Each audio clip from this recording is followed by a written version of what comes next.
വേണ്ടത്? എന്താണ് ദൈവത്തിന്റെ ഹൃദയം എന്ന് നമുക്ക് ചിന്തിക്കാം. ഇവിടെ ഈ 5-ാം അധ്യായത്തിലേക്ക് വരുമ്പം അവിടെ അപ്പൊ യേശുക്രിസ്തു അനേകം പ്രാവശ്യം പ്രസംഗിച്ചിട്ടുണ്ട്. പക്ഷെ ഇതാണ് നമുക്ക് ആദ്യം അവൈലബിൾ ആവുന്ന കാര്യം. കാരണം ഗലീലിലൊക്കെ ഒത്തിരി സിനഗോഗുകളിലൊക്കെ കർത്താവ് ഓൾറെഡി പ്രസംഗിച്ചിരുന്നു, കർത്താവ് സുവിശേഷം പറയുന്നുണ്ടായിരുന്നു. എന്നാൽ 5-ാം അധ്യായത്തിലേക്ക് വരുമ്പോൾ നമുക്ക് ഈ കർത്താവിന്റെ ടീച്ചിങ്സിന് ഒരു ക്രോഡീകരിച്ച രീതിയിൽ നമുക്ക് ലഭിക്കാം. ഇവിടെ പറയുന്ന അവൻ പുരുഷാരത്തെ കണ്ടാലെ മലമേൽ കയറി അവൻ ഇരുന്ന ശേഷം ശിഷ്യന്മാരടുക്കൽ വന്നു അവൻ തിരുവായി മൊഴിഞ്ഞ് അവരോട് ഉപദേശിച്ച് എന്തെന്നാൽ. അപ്പോൾ ഇത് പുരുഷാരോടുണ്ട്, ശിഷ്യന്മാരടുത്തുണ്ട്. അപ്പം കർത്താവിനെ ദൂരെ നിന്ന് കേൾക്കുന്നവരുണ്ട്, അടുത്തുനിന്ന് കേൾക്കുന്നവരുണ്ട്. എനിക്ക് തോന്നുന്നത് എല്ലാ സന്ദർഭത്തിലും കറക്റ്റാണ്. ഈ നീതിയും അങ്ങനെ തന്നെയാണ്. ഈ നീതി ദൂരത്തുനിന്ന് കേൾക്കുമ്പോൾ നമുക്ക് ടെക്സ്റ്റ് ബുക്ക് പോലെ തോന്നും. എന്നാൽ അടുത്തു നിന്ന് കേൾക്കുമ്പോഴാണ് നമ്മളെ ചലഞ്ച് ചെയ്യുന്നത്, വെല്ലുവിളിക്കുന്നത്. ഇതെന്താണ്, എങ്ങനെ ജീവിക്കാൻ പറ്റും എന്നൊരു വെല്ലുവിളിയിലേക്ക് നമ്മൾ വരുന്നു. അവൻ തിരുവായി മൊഴിഞ്ഞ അവരുടെ ഉപദേശം എന്തെന്നാൽ, അപ്പൊ നമ്മൾ ആദ്യത്തെ ഒരു 11 വാക്യങ്ങൾ നമ്മൾ വായിക്കുമ്പോൾ ഇതിനെ ഭാഗ്യവർണ്ണനകൾ എന്നാണ് പറയുന്നത്. ഭാഗ്യവർണ്ണനകൾ, ഫസ്റ്റ് 11 വേഴ്സസ് ഭാഗ്യവർണ്ണനകൾ അല്ലെങ്കിൽ ബിയാറ്റിറ്റ്യൂഡ്സ് എന്ന വാക്കാണ് ഉപയോഗിക്കുന്നത്. ഈ ഭാഗ്യവർണ്ണനകൾ എന്ന് പറഞ്ഞു കഴിഞ്ഞാൽ ആരാണ് യഥാർത്ഥത്തിൽ ഭാഗ്യവാൻ എന്നുള്ള വെളിപ്പെടുത്തലാണ് നമ്മൾ കാണുന്നത്. നമ്മൾ ഭൂമിയിലേക്ക് നോക്കുമ്പോൾ ഒത്തിരി ഭാഗ്യവാന്മാരെ കാണുന്നുണ്ടല്ലേ? നിങ്ങൾ ഒത്തിരി ഭാഗ്യവാന്മാരെ കാണുന്നുണ്ടാവല്ലോ. അവന്റെയൊക്കെ ഒരു ഭാഗ്യം കേട്ടിട്ടില്ലേ? പക്ഷെ നമുക്കതില്ല, നമുക്ക് അങ്ങനെ ഒരു ഭാഗ്യം. അപ്പൊ എല്ലാവരും ഭാഗ്യത്തെ കുറിച്ച് സംസാരിക്കുന്നു. പക്ഷെ ഇത് ശരിക്കും ഭാഗ്യം എന്നുള്ളതിനേക്കാൾ ലക്ക് എന്നുള്ള അർത്ഥത്തിലല്ല. ഇത് ബ്ലസ്സഡ്നെസ് എന്നുള്ള അർത്ഥത്തിലാണ്. അതായത് ദൈവത്തിന്റെ അനുഗ്രഹം എന്ന വലിയ ഭാഗ്യം ലഭിച്ചവർ. So blessedness, blessed are those who are poor. ആരാണോ ദരിദ്രരായിരിക്കുന്നത് അവർ അനുഗ്രഹിക്കപ്പെട്ടവരാണ്, ബ്ലസ്ഡ് ആണ്, ഭാഗ്യവാന്മാരാണ്. ഇതിനകത്ത് ഏറ്റവും പ്രധാനപ്പെട്ട ഒരു വാക്ക് ഈ ആത്മാവിലെ ദാരിദ്ര്യം എന്ന വാക്കാണ്. ഈ ആത്മാവിലെ ദാരിദ്ര്യമാണ് ഞാൻ ആദ്യം നിങ്ങളോട് പറഞ്ഞത്. അപ്പൊ ഇത് വായിക്കുന്ന ആൾക്കാര്, ഇത് പ്രസംഗിക്കുന്ന ആൾക്കാരെല്ലാം ആദ്യം പരിശീലിക്കേണ്ടത്, മനസ്സിലാക്കേണ്ടത് ഇത് ആത്മീക ദാരിദ്ര്യം നമ്മളിൽ എന്തുമാത്രം ഉണ്ടെന്ന് കാണിക്കുന്ന ഒരു പ്രസംഗമാണ്. അപ്പൊ നമ്മൾ ആത്മീകമായിട്ട് എത്ര ദരിദ്രന്മാരാണ്. എന്താണ് ഈ ആത്മീക ദാരിദ്ര്യം എന്ന് പറയുന്നത്? ഈ ദാരിദ്ര്യം എന്നുള്ള ഗ്രീക്ക് വാക്കിന്റെ യഥാർത്ഥ അർത്ഥം, ഇവിടെ ഉപയോഗിച്ചിരിക്കുന്ന വാക്കിന്റെ യഥാർത്ഥ അർത്ഥം നടു ഒടിഞ്ഞ അവസ്ഥ എന്നാണ്. അതായത് കൂഞ്ഞു നടക്കുക, വയ്യാതെ. അപ്പം നീതി സംബന്ധമായി ദൈവത്തിന് മുമ്പിൽ ആത്മസംബന്ധമായി നടു ഒടിഞ്ഞ അവസ്ഥയിൽ ഇരിക്കുന്നവർ ഭാഗ്യവാന്മാരാണ്. എന്ന് പറയുന്നത് സ്വയം ഒന്ന് എഴുന്നേറ്റ് നടക്കാൻ പോലും പറ്റാത്ത, നമ്മുടെ ദാരിദ്ര്യം കൊണ്ട് നടു ഒടിഞ്ഞു എന്ന് പറയുന്ന പോലെ. അതായത് ഈ എക്സ്ട്രീം പോവർട്ടി, നമുക്ക് ചിന്തിക്കാൻ പറ്റാത്ത ദാരിദ്ര്യം. ഈ ദാരിദ്ര്യം എന്ന് പറയുന്നത് ആർക്ക് വന്നിട്ടുണ്ടോ, സ്പിരിച്വൽ പോവർട്ടി ആർക്ക് വന്നിട്ടുണ്ടോ അവർ ഭാഗ്യവാന്മാർ. Blessed are those who R spiritually poor. ഈ സ്പിരിച്വൽ പോവർട്ടി എന്ന് പറയുന്നത് അത്ര എളുപ്പമുള്ള ഒരു കാര്യമല്ല. നമ്മൾ വിചാരിച്ചാൽ അത് വരികയുമില്ല. ദൈവത്തിന് മാത്രം നമ്മൾ വരുത്താൻ പറ്റുന്ന ഒരു കാര്യം. അതുകൊണ്ട് തന്നെ ഭാഗ്യം എന്ന് വേണേൽ പറയാം, ഭാഗ്യവർണ്ണന. കാരണം ദൈവത്തിനല്ലാതെ നമ്മൾ വിചാരിച്ചാൽ നമ്മുടെ ഉള്ളിൽ ഈ സ്പിരിച്വൽ പോവർട്ടി ഉണ്ടാക്കാൻ പറ്റില്ല. എങ്ങനെയാണ് ഈ സ്പിരിച്വൽ പോവർട്ടി ഉണ്ടാകുന്നത്? അത് യേശുക്രിസ്തുവിന്റെ ശുശ്രൂഷയ്ക്ക് അടിസ്ഥാനമായിട്ടുള്ള കാര്യമാണ് ഈ സ്പിരിച്വൽ പോവർട്ടി എന്ന് പറയുന്നത്. നമ്മൾ ഒത്തിരി സ്പിരിച്വൽ റിച്ച് ആയിട്ട് തോന്നുന്ന ആൾക്കാരാണ്. നമ്മൾ എന്തെങ്കിലും സഭയ്ക്ക് വേണ്ടി ചെയ്താലോ നമുക്ക് എന്തൊക്കെ ചെയ്തു എന്നൊരു ഫീലിംഗ് വരും. നമ്മൾ അത്ര നിസ്സാരന്മാരൊന്നും അല്ല, നടു ഒടിഞ്ഞവരൊന്നും അല്ല, ആണോ? കുറച്ചൊക്കെ നമ്മൾ ഒപ്പിക്കുന്നുണ്ട്. നമുക്ക് എന്ത് ചെയ്യുന്നതിന് കണക്കുണ്ട്. ഇത്രയും ഞങ്ങൾ ചെയ്തു, കർത്താവിന് വേണ്ടി അധ്വാനിച്ചു, ചെറുപ്പകാലത്ത് ട്രാക്റ്റുമായിട്ട് നടന്നു, കഥകൾ കേട്ടിട്ടില്ലേ? എത്രയോ ഇടികൊണ്ടു. നിങ്ങൾ യേശുക്രിസ്തുവിനെ കുറിച്ച് ആലോചിച്ചേക്കേ. ഞാൻ കഴിഞ്ഞ ദിവസം ചിന്തിച്ചൊരു കാര്യമാണ്. 3 ദിവസം 15,000-ഓളം പേരോട് ഒരു മലയുടെ മുകളിൽ നിന്ന് പ്രസംഗിച്ചിട്ട് 3 ദിവസം ഇറങ്ങി വരുമ്പോ ഞാൻ മടുത്തത് എനിക്കിതിരി വെള്ളം താന്നല്ല പറഞ്ഞു. എന്താ പറഞ്ഞേ? ഇവിടെ ഇരിക്കുന്നവർ ക്ഷീണിച്ചു പോകാൻ സാധ്യതയുണ്ട്, ഇവർക്ക് കൊടുക്കാൻ വല്ലതുണ്ടോ എന്ന്. കർത്താവിനെ കുറിച്ച് ചിന്തിച്ചതുപോലുമില്ല. ഞാൻ ആലോചിക്കരുത്, മൈക്രോഫോൺ സ്പീക്കറും ഇല്ലാത്ത കാലത്തും 15,000 പേരോട് സംസാരിക്കണമെങ്കിൽ ഒരു മലയുടെ മുകളിൽ കയറുന്ന അലറി വിളിക്കണം. അങ്ങനെ തന്നെ ഈ മലയിൽ കയറുന്ന പ്രസംഗിക്കാനുള്ള കാരണം അതാ. കാരണം ഇതിന്റെ റിവർബറേഷൻ ആ മുഴുവൻ സ്ഥലത്തോട്ട് എത്തും. അപ്പൊ അത്ര എഫേർട്ട് എടുത്ത് 3 ദിവസം പ്രസംഗിച്ചിട്ട് കർത്താവ് പറയാണ്, എവിടെയെങ്കിലും ബൈബിൾ കാണുന്നുണ്ടോ നിനക്ക് വേണ്ടി ഞാൻ ഉയർത്തിന്ന് വന്നതല്ലേടാ, എന്തെങ്കിലും മൈൻഡ് ഉണ്ടോ? അങ്ങനെ പറഞ്ഞിട്ടുണ്ടോ? പരാതി പറഞ്ഞിട്ടുണ്ടോ? ഞാൻ ഒത്തിരി കഷ്ടപ്പെട്ടു, എനിക്ക് ഉറക്കം, അങ്ങനെ ഒന്നും പറഞ്ഞില്ല. പൗലോസ് പറഞ്ഞിട്ടുണ്ട്. പക്ഷെ യേശുക്രിസ്തു മിണ്ടിയിട്ടില്ല, കണക്ക് കൂടിയിട്ടില്ല, സ്പിരിച്വൽ റിച്ച്നെസ് ആയിട്ട് ചിന്തിച്ചിട്ടില്ല. കാരണം പിതാവിനെ മഹത്വപ്പെടുത്തണമെന്നല്ലാതെ വേറെ ഒന്നുമില്ല. നമുക്ക് ചെറിയൊരു കാര്യം ചെയ്യുമ്പോഴേക്കും ഞാൻ എന്തുമാത്രം അധ്വാനിച്ച ഒരു ഫീലിംഗ് വരുന്നത്.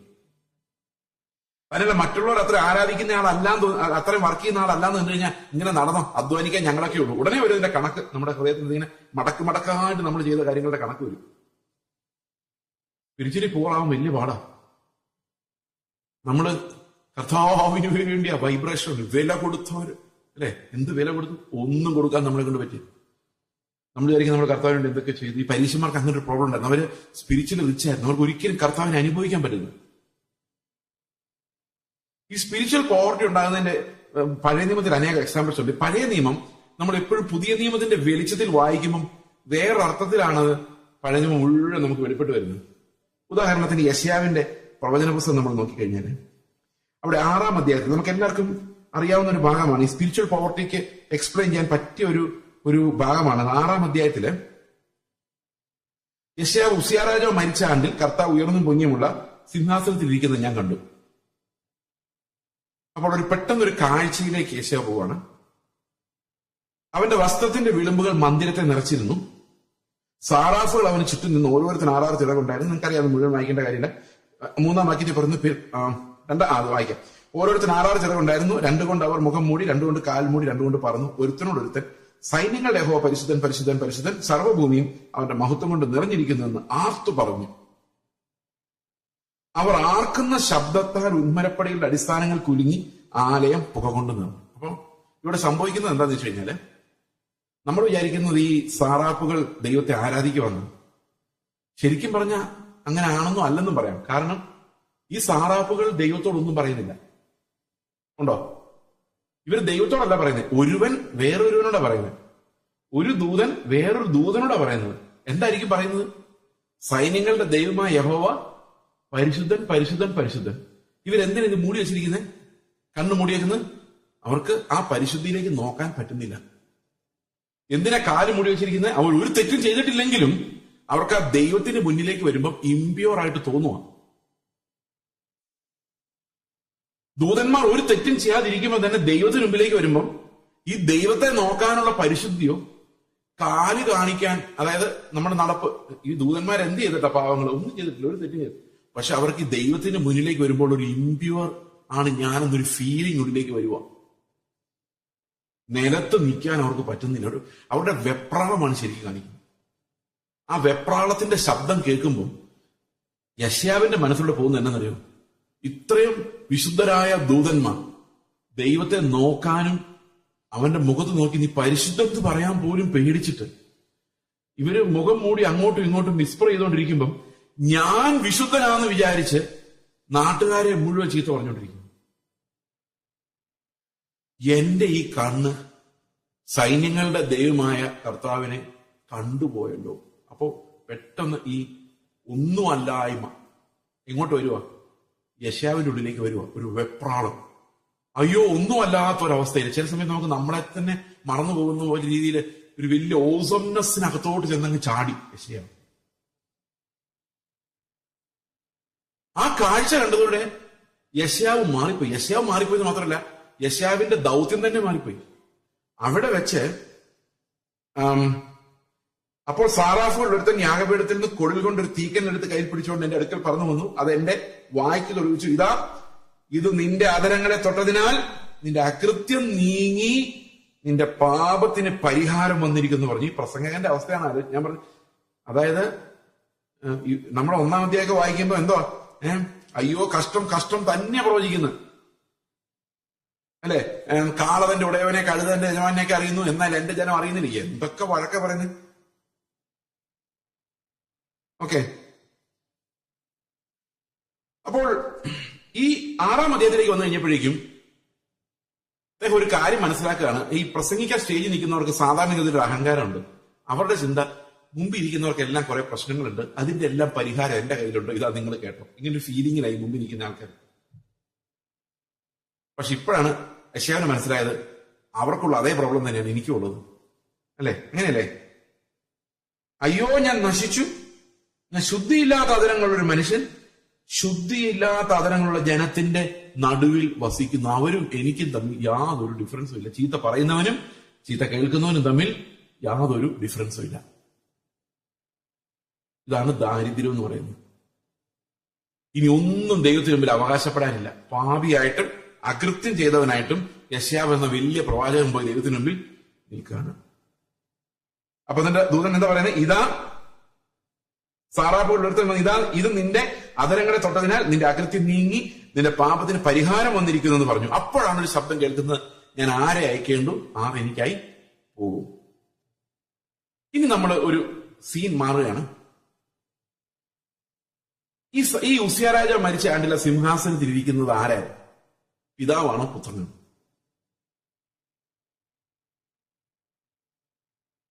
ഇവിടെ സൈന്യങ്ങളുടെ യഹോവയെന്ന് വ്യക്തമായിട്ട് എഴുതിയിട്ടുണ്ടല്ലേ?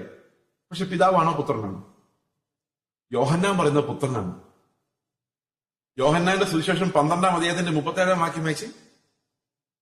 യോഹന്നാൻ 12-ാം അധ്യായത്തിന്റെ 37-ാം വാക്യം.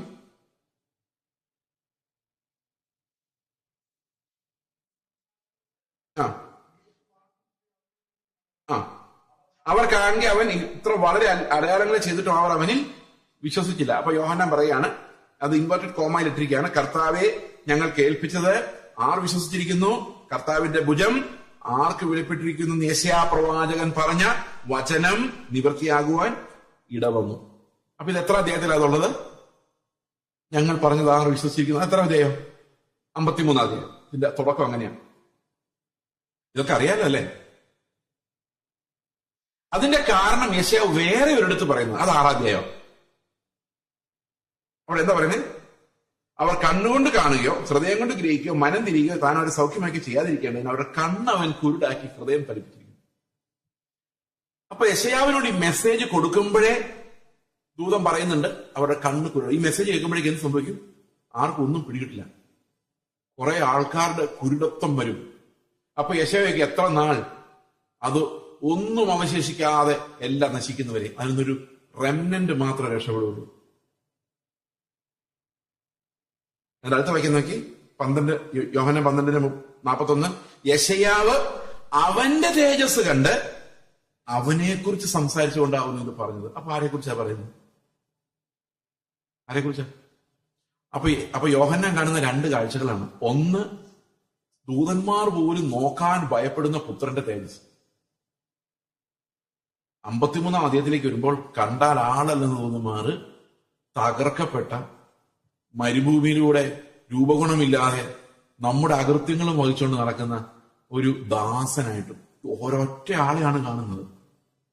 അപ്പൊ യെശയ്യാവ് ചോദിക്കുകയാണ്, ഞങ്ങൾ ഇങ്ങനെയൊക്കെ പറഞ്ഞാൽ ആരെങ്കിലും വിശ്വസിക്കുമോ?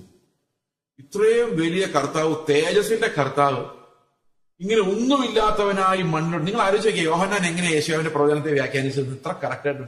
നമ്മൾ ചുമ്മാ യെശയ്യാവിന്റെ പ്രവചനം വായിച്ചിട്ട് അത് അപ്പോസ്തലന്മാർ കണ്ടൊരു കാഴ്ചയുണ്ട്. ആ കാഴ്ചയിലൂടെ തന്നെ നമ്മൾ പഴയ നിയമത്തിലേക്ക് നോക്കണം. അപ്പൊ ഇവിടെ എന്താ സംഭവിച്ചിരിക്കുന്നത്? പുത്രനെ കുറിച്ചുള്ള 2 വിഷൻസ് ആണ് ഈ യെശയ്യാവിന്റെ പ്രവചനത്തിന്റെ പ്രധാനപ്പെട്ട കീ പോയിന്റ്സ്. ഒന്ന്, സിംഹാസനസ്ഥനായ ദൂതന്മാർ പോലും നോക്കാൻ ഭയപ്പെടുന്ന തേജസ്സുള്ള കർത്താവായിട്ടും, അതേ കർത്താവിനെ ഏറ്റവും താണവനായി, തകർക്കപ്പെടുന്നവനായി, മറ്റുള്ള അതിക്രമങ്ങൾ നിമിത്തം തകർക്കപ്പെടുന്നവനായ ഒരു ദാസനായിട്ടും ഒരേ സമയത്ത് യെശയ്യാവ് ചിന്തിക്കുകയാണ്, ഇത് ആരെങ്കിലും പറഞ്ഞാൽ വിശ്വസിക്കുമോ? ദൈവം ഇങ്ങനെ ഇറങ്ങി വന്ന് ഈ മണ്ണിലൂടെ നടന്നു എന്ന് പറഞ്ഞാൽ ഞങ്ങൾ ഇങ്ങനെ പറഞ്ഞുകൊണ്ടിരുന്നാൽ ആരെങ്കിലും വിശ്വസിക്കും? അപ്പൊ നിങ്ങൾ ആലോചിച്ച് നോക്കണം, യെശയ്യാവ് ഇനി മേലിൽ പറയാൻ പോകുന്നത് മൊത്തം യേശുക്രിസ്തുവിനെ കുറിച്ചാണ്. അതായത് ഈ തീക്കനൽ തൊടുവിച്ച ശേഷമാണ് യേശു ക്രിസ്തുവിനെ കുറിച്ച് ഒരു പ്രവചനം പറയാൻ യെശയ്യാവിന് പറ്റിയത്. അതുവരെയും കർത്താവിനെ കുറിച്ച് അവൻ നിശബ്ദനായിരുന്നു. എന്നാൽ 7-ാം അധ്യായത്തിൽ പറയുകയാണ്, കന്യക ഗർഭിണിയായ ഒരു മകനെ പ്രസവിക്കും. ഇനി മൊത്തം നിങ്ങൾ യെശയ്യാവിന്റെ പ്രവചനം വായിച്ചു നോക്കിയാൽ മെസ്സിയാനിക് പ്രോഫസീസിന്റെ ആ യേശുക്രിസ്തുവിനെ കുറിച്ചുള്ള പ്രവചനങ്ങളുടെ ഒരു ഘോഷയാത്രയാണ് ഈ അതരം ശുദ്ധമായ അന്നേരം തൊട്ട്. ഇത് തന്നെയാണ് നമ്മൾ ഗിരിപ്രഭാഷണത്തിലും കാണുന്നത്. അതായത് ഗിരിപ്രഭാഷണം കർത്താവിനെ വെളിപ്പെടുത്തുമ്പോൾ ദൈവത്തിന്റെ നീതിയെ നമ്മൾ നോക്കുന്നത് ഇപ്പൊ ചെയ്ത് തീർത്തേക്കാന്നുള്ള രീതിയിലല്ല, വിറയലോടെയാണ്. കാരണം അത് നമ്മുടെ മുമ്പിൽ വെളിപ്പെടുന്നത് അതിഭയങ്കരമായ ദൈവിക തേജസ്സോടെയാണ്. ആ നീതിയുടെ വെളിപ്പാട്. ആ നീതിയുടെ മുൻപിലാണ് ഞാൻ നടു ഒടിഞ്ഞവനെ പോലെ നിൽക്കുന്നത്. മനസ്സിലാകുന്നുണ്ട് ഞാൻ പറയുന്നത്? അപ്പോൾ ആത്മീക ദാരിദ്ര്യം എന്ന് പറയുന്ന എന്റെ ഉള്ളിലേക്ക് വന്നെങ്കിൽ മാത്രമേ കർത്താവിന്റെ ചികിത്സ എനിക്ക്, ആ വൈദ്യനെ എനിക്ക് ലഭിക്കുകയുള്ളൂ. ഈ ഒരു ആത്മീക ദാരിദ്ര്യം ഉണ്ടാവുക, ഞാൻ നേരത്തെ പറഞ്ഞ പോലെ പ്രയാസമാണ്. അത് ദൈവത്തിന്റെ ഒരു വെളിപ്പാടിലൂടെ മാത്രം നമുക്ക് കിട്ടുന്ന കാര്യമാണ്. അവന്റെ പ്രസൻസിലൂടെ മാത്രം. ആരാണ് കർത്താവെന്ന് മനസ്സിലാകുന്തോറുമാണ് നമ്മൾ തകർക്കപ്പെട്ട് വരുന്നത്. എനിക്കൊന്നും അതുകൊണ്ടാ ഒരു ശരിയായ വർഷിപ്പ്, നമ്മൾ ശരിക്കും ദൈവത്തെ ആരാധിക്കണമെങ്കിൽ ഞാൻ എന്തെങ്കിലും ചെയ്തു, ഞാൻ അവരെക്കാൾ ഭേദം, നിങ്ങളൊക്കെ നന്നാത്, ഇതെന്റെ തലേന്ന് പോകണം. തലേന്ന് പോകാൻ ഭയങ്കര പാടാണ്, പക്ഷെ അത് പോയേ പറ്റും. അത് പോകാതെ നമുക്ക് കർത്താവിനെ അനുഭവിക്കാനോ അറിയാനോ സാധിക്കില്ല. അപ്പോൾ അത് പുതിയ നിയമത്തിലേക്ക് വരുമ്പം, ഞാൻ രാവിലെ നിങ്ങളോട് പറഞ്ഞു എന്നാണ് എന്റെ ചിന്ത, പറഞ്ഞില്ലെങ്കിൽ ഞാൻ പറയാം. ഈ അനുസരണം, ഈ ഗിരിപ്രഭാഷണത്തിന്റെ അനുസരണം, അത് എങ്ങനെ സാധിക്കും? അപ്പൊ ഇതെല്ലാം വായിക്കുമ്പോൾ നമ്മുടെ ഉള്ളിൽ ഉണ്ടാകുന്ന ഒരു സംശയമാണ്, ഇതെല്ലാം അനുസരിക്കാൻ പറ്റും? അപ്പൊ നിങ്ങളുടെ കണ്ണ് നിങ്ങൾക്ക് ഇടർച്ച വരുന്നുണ്ടെങ്കിൽ ചൂടിനെടുത്ത് എറിഞ്ഞു കളയുക. കണ്ണിടർച്ച വരുന്നുണ്ടോ? കണ്ണിടർച്ച വരുന്ന കൈ വയ്ക്കും. അയ്യോ, ഇടർച്ച ഉള്ളൂ. നമ്മൾ എവിടെ നോക്കിയാലും ഇടർച്ച. ഒരു നല്ല വണ്ടി കാണും, നമുക്ക് തോന്നും ഇത് മേടിച്ചാൽ കൊള്ളായിരുന്നു. ആരാ ഇത് കാണിച്ചു തരുന്നത്? കണ്ണ്. ഈ കണ്ണെന്ന് പറഞ്ഞൊരു സാധനം ഇല്ലായിരുന്നെങ്കിൽ വീടിന് ഏത് ടൈൽസ് ഇടും നമ്മൾ നോക്കണ്ട. ഡ്രസ്സ് ഏതായിട്ടിരിക്കുന്ന വെള്ളവസ്ത്രം തന്നെ ഇട്ടിട്ടുണ്ടോ എന്ന് നോക്കണ്ട, അല്ലെ? നിങ്ങൾക്ക് കണ്ണിന് കാഴ്ചയില്ലാതെ ഞാൻ വെള്ളവസ്ത്രം ഇട്ടിട്ടില്ല നിങ്ങൾക്ക് മനസ്സിലാവുമായിരുന്നു? ഇല്ല. ആരുടെ ആഭരണം ഇടാതെ വന്നാൽ നിങ്ങൾക്ക് മനസ്സിലാവൂ? ഇല്ല. ആഭരണം ഇട്ടുണ്ടോ വന്നാൽ മനസ്സിലാവൂ? ഒന്നും മനസ്സിലാവൂല. നമ്മളിങ്ങനെ തപ്പി നടക്കും. ആരുടെ മോഹവുമില്ല, ഒന്നും കണ്ടിട്ടുമില്ല. എങ്ങനെയുണ്ട്? ഒരു വലിയ പങ്ക് ഇടർച്ച അങ്ങ് പോയേനെ. ആ ഡ്രസ്സ് വാങ്ങിച്ചാൽ കൊള്ളാം, അത് പോയേനെ. അങ്ങനെ ഒരു വീട് പണിതാ കൊള്ളാം, പോയേനെ. എല്ലാം പോയേനെ. ഞാൻ ഒരു ദിവസം കർത്താവിന്റെ പറഞ്ഞു, എന്റെ കർത്താവ് ഈ കണ്ണും കൊണ്ട് എന്ത് ദോഷമാണ്. മൊത്തം ദോഷങ്ങൾ കണ്ണിനകത്തോടെ കയറി വരുന്നവരാണ് എനിക്ക് തോന്നുന്നത്. ഇത് ഞാൻ ആന്ധ്രയിലായിരിക്കുമ്പോഴാണ്, ഞങ്ങൾ ആന്ധ്രയിൽ പോയിരിക്കുന്ന സമയത്ത്. പക്ഷെ നേരം വെളുത്ത് എഴുന്നേറ്റപ്പോണ്ടല്ലോ എന്റെ 2 കണ്ണും നീര് വെച്ചിരിക്കുന്നു. രാത്രി ഇങ്ങനെ പറഞ്ഞിട്ട് കിടന്നേ ഉള്ളൂ. നേരം വെളുത്ത് എഴുന്നേറ്റ് 2 കണ്ണും നീര് വെച്ചിരിക്കും. ഭയങ്കര വേദന. ഡോക്ടറെ അടുത്ത് കഴിഞ്ഞപ്പോൾ ഡോക്ടർ പറയാം, ഗ്ലൂക്കോമയാണ്, കണ്ണിന്റെ കാഴ്ച കുറഞ്ഞുകൊണ്ടിരിക്കും. അപ്പൊ ശരിക്കും ആശ്വാസമായല്ലേ എനിക്ക്? എന്താ കാരണം? ഇനി ഒന്നും കാണണ്ടല്ലോ, ഇനി ഇടർച്ച കുറഞ്ഞില്ല, അത്രയും കുറഞ്ഞില്ലേ അല്ലെ? കണ്ണിടർച്ച വരുത്തി എന്ത് ചെയ്ത് കളയണം? അന്ന് ഞാൻ മനസ്സിലാക്കി ഞാൻ ആരാണ്. ഞാൻ കർത്താവിനെ നിലവിളിച്ച്, എന്റെ കർത്താവേ, ഞാൻ മര്യാദയ്ക്ക് ജീവിച്ചോളാം, എന്റെ കണ്ണ് നീ ഒന്നും ചെയ്യല്ലേ നിലവിളിച്ച്. ഇത്ര നാളിട്ടൊന്നും പറ്റിയിട്ടില്ല. അപ്പം എന്നോട് കർത്താവ് പറഞ്ഞത് എന്താ? നീ ചൂടിനെടുത്തെറിഞ്ഞ് കളയാൻ പോയിട്ട് ഞാൻ എടുത്താൽ പോലും നീ സമ്മതിക്കില്ല. അതാണ് ഇത്രയും വലിയ പ്രശ്നക്കാരനായ ഞാനാണ് ഇതിനെക്കുറിച്ച് ഇനി പ്രസംഗിക്കാൻ പോകുന്നത്. നിങ്ങൾ ആലോചിക്കുക. അപ്പൊ ഇതെങ്ങനെ അനുസരിക്കും എന്നുള്ളൊരു വലിയ ചോദ്യം നമ്മുടെ മുമ്പിലേക്ക് വന്ന് കിടക്കുക. കൈ വെട്ടിക്കളയുക, സഹോദരൻ പുതപ്പെടുത്ത ഉടുപ്പും കൂടെ കൊടുത്തു വിടുക, ആരെങ്കിലും നിങ്ങളുടെ അതിരുമന്തിയല്ല സ്ഥലം മൊത്തത്തോടെ കൊടുത്തേക്കും.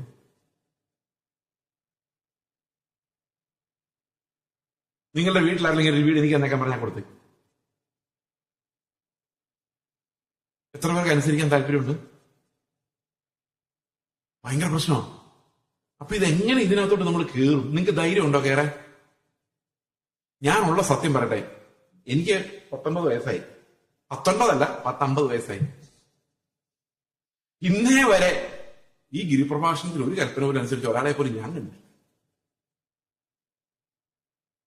ഈ ഷാർജയിൽ അങ്ങനെ ആരെങ്കിലും ഉണ്ടെങ്കിൽ അടുത്ത ഞായറാഴ്ചയ്ക്ക് മുമ്പിൽ എന്നെ ഒന്ന് പരിചയപ്പെടുന്നു. ഞാനിത് പറയാൻ കാരണം, ഈ നീതി ഇല്ലാത്ത ഒരാൾ സ്വർഗത്തിൽ പോത്തുമില്ല. അതും എന്നാ പിന്നെ കർത്താവ് വിചാരിക്കാണ്, ഇത് ഭയങ്കര പാടാ, എന്നാ പിന്നെ ഇവരെ ഇട്ടേക്കാം, അനുസരിക്കണ്ട, പോട്ടെ. ഞാൻ പിന്നെ ചുമ്മാ അങ്ങ് പറഞ്ഞതേ ഉള്ളൂ, ഒരു കേക്ക് വേണേ അങ്ങ് ഞെട്ടിപ്പിക്കാൻ വേണ്ടി. അതുകൊണ്ട് അനുസരിച്ചില്ലെങ്കിലും കുഴപ്പമില്ല, പോട്ടെ എന്ന് കർത്താവ് പറയുവാണെങ്കിൽ കുഴപ്പമില്ലെന്ന്. പക്ഷെ ഇത് അനുസരിക്കാത്ത ഒരുത്തനും ദൈവരാജ്യത്തിൽ പ്രവേശിക്കില്ല എന്ന് കർത്താവ് കൃത്യമായിട്ട് പറഞ്ഞിട്ടുണ്ട്. അപ്പൊ ഇത് അനുസരിച്ചേ പറ്റൂ. പക്ഷെ അനുസരിക്കുന്ന ഒരാളെ പോലും നമ്മൾ കണ്ടിട്ടുമില്ല. അപ്പൊ ആരെങ്കിലും സ്വർഗത്തിൽ കാണുമോ എന്ന് ചോദിച്ചു കഴിഞ്ഞാൽ, നിങ്ങൾക്കറിയാം, അതാണ് ഇത് പഠിക്കുമ്പോൾ നമ്മൾ ശ്രദ്ധിക്കേണ്ട കാര്യങ്ങൾ. ആരെങ്കിലും ഒരാൾ സ്വർഗത്തിൽ കാണുമോ എന്ന് ചോദിച്ചു കഴിഞ്ഞാൽ നമുക്കൊരു ഉത്തരവില്ല. നമ്മുടെ പ്രത്യാശയെല്ലാം ആവിയായി പോകും. കാരണം ഇതനുസരിക്കാത്തവനോട് കേട്ടത്തില്ല. ഇതനുസരിച്ച് ആരെയും ഞാൻ കണ്ടിട്ടുമില്ല. എന്നാൽ ഞാൻ സ്വർഗത്തിൽ പോകും. അതെങ്ങനെ പോകും എന്നുള്ളതാണ് ഈ പുതിയ നിയമത്തിന്റെ ടീച്ചിങ്. അനുസരിക്കാത്ത ആരോടെ പോകില്ല, അനുസരിക്കുന്ന ആരെ ഞാൻ കണ്ടിട്ടില്ല, പക്ഷെ ഞാൻ പോകും. എങ്ങനെ പോകും? അതുകൊണ്ട് അപ്പോസ്തലന്മാർ പറയുന്നത് ഞങ്ങൾ അപ്പോസ്തലന്മാരായത് തന്നെ ഇത് അനുസരിപ്പിക്കാൻ വേണ്ടിയാണ്. റോമാലേഖനം 6:1 പറയുന്നത് സകല ജാതികളിലും വിശ്വാസത്തിന് അനുസരണം വരുത്തേണ്ടതിന്. 1 പത്രോസ് 1-2 പറയുന്നത് ആത്മാവിന്റെ വിശുദ്ധീകരണം പ്രാപിച്ച് അനുസരണം കാണിക്കേണ്ടതിന്. അപ്പൊ ഇതെല്ലാം എഴുതി വെച്ചിരിക്കുന്നത് എന്തിനു വേണ്ടിയാ? നമ്മളെ ഇത് അനുസരിപ്പിക്കാൻ വേണ്ടി. അപ്പൊ റോമാലേഖനം മുതൽ യൂദായുടെ ലേഖനം വരെ എഴുതിയേക്കുന്നത് എന്നാന്നറിയാം? ഈ പ്രശ്നം എങ്ങനെ സോൾവ് ചെയ്യാമെന്ന. ദൈവം സഹായിച്ച് ആരും തിരിഞ്ഞു നോക്കാത്തതുകൊണ്ട് ഇതെന്താണ് ഒരു പിടിയും ആർക്കുമില്ല. പക്ഷെ ഇതിനകത്ത് കൃത്യമായ ഉത്തരവുണ്ട് എങ്ങനെയാണ് നമ്മൾ ഇത് അനുസരിക്കുന്നുള്ളത്. അപ്പം ഗിരിപ്രഭാഷണം പഠിക്കുക എന്നുള്ളതിനേക്കാളും നമ്മളത് ഓരോ വാക്യവും പഠിക്കും ഈ ദിവസങ്ങളിൽ. പക്ഷെ അതെങ്ങനെ നമുക്ക് അനുസരണമായി മാറുന്നുള്ളതല്ലേ അതിന്റെ പ്രധാന വിഷയം, അല്ലെ? ആ അനുസരണമായി നമുക്കിത് മാറിയില്ലെങ്കിൽ എന്ത് പഠിച്ചിട്ട് എന്ത് കാര്യം? ഞങ്ങൾക്ക് ഗിരിപ്രഭാഷണം തന്നെ ക്ലാസ് ആയിരുന്നു. ഒരാള് ചേസ് എന്ന് പറഞ്ഞൊരുത്തനെ നിന്ന് പഠിപ്പിച്ചത്. പുള്ളി പറഞ്ഞ എന്താ മനസ്സിലായി? പുവർ എന്ന് പറഞ്ഞു കഴിഞ്ഞാൽ ആ വാക്ക് ഗ്രീക്കിൽ ടോക്കോസ് എന്നാണ്. ടോക്കോസ് പറഞ്ഞു കഴിഞ്ഞാൽ നടു ഒടിഞ്ഞു എന്നാണ് അർത്ഥം. അതിനെന്താ? അതിനൊന്നുമില്ല. ഞങ്ങൾക്ക് ആ കാര്യങ്ങളൊക്കെ മനസ്സിലായി. ആണോ? മനസ്സിലായി. ഓക്കെ. ഇങ്ങനെ പഠിച്ചിട്ട് വല്ല കാര്യമുണ്ടോ സഹോദരൻ? ഇങ്ങനെയാണ് സാത്താൻ വചനം പഠിക്കുന്നത്. അവൻ എല്ലാവരും എല്ലാ വാക്യവും അറിയാം, തിയോളജി അറിയാം. പക്ഷെ അതുകൊണ്ട് ഒരു പ്രയോജനമില്ല. ഈ പ്രയോജനമില്ലാതെ എത്ര പഠിച്ചിട്ടും കാര്യമില്ല. അപ്പൊ നമ്മൾ ഈ വാക്യങ്ങളെല്ലാം വായിക്കുമ്പം നമ്മളിത് ഗിരിപ്രഭാഷണത്തെ കുറിച്ച് നല്ലൊരു പ്രസംഗം കേട്ടു. ഞാൻ ഒരു കാര്യം നിങ്ങളിവിടെ, ഞാൻ പ്രസംഗിക്കാൻ വന്ന ആളല്ല. ഞാൻ തമിഴ്നാട്ടിൽ ചെന്ന് കഴിഞ്ഞപ്പോൾ അവിടെ ഒരു ചർച്ചിൽ IPC ചർച്ചിൽ പ്രസംഗിക്കാറ്. അപ്പം അവിടുത്തെ പാസ്റ്റർ പറഞ്ഞു കഴിഞ്ഞ ആഴ്ച ഞങ്ങളുടെ ചർച്ചിൽ ഈ പ്രസംഗനാണ് വന്നത്. ഞാൻ ചോദിച്ചു ഏത് പ്രസംഗന്? പുള്ളി പേര് പറഞ്ഞു. ഭയങ്കര പ്രശസ്തനായ പ്രസംഗൻ. അപ്പൊ ഞാൻ ചോദിച്ചു റെക്കോർഡ് ചെയ്തു. അപ്പൊ പുള്ളിക്കാർ പറഞ്ഞു, അവർ പറഞ്ഞു റെക്കോർഡ് ചെയ്തിട്ടില്ല, പുള്ളി റെക്കോർഡ് ചെയ്തെന്ന് പ്രത്യേകം പറഞ്ഞായിരുന്നു. ഞാൻ ചോദിച്ചതെന്താ? പുള്ളി പറഞ്ഞു അടുത്ത ആഴ്ച ഗൾഫിൽ പോകുന്നുണ്ട്, അവിടെ പ്രസംഗിക്കാനുള്ള പ്രസംഗമാണ്. നേരത്തെ റെക്കോർഡ് ചെയ്ത് വെളിയിൽ പോയി കഴിഞ്ഞാൽ പിന്നെ അവിടെ പ്രസംഗിച്ചാൽ ഒരു ഗുമ്മ് കിട്ടത്തില്ല. അതുകൊണ്ട് ഈ പുതിയ പ്രസംഗം ഗൾഫിലേക്ക് വേണ്ടി മാറ്റി വെച്ചിരിക്കും. നിങ്ങളൊന്ന് ആലോചിച്ച് നോക്കി, ഇത് എന്താണ്? A+B the whole square is equal to A² + 2AB.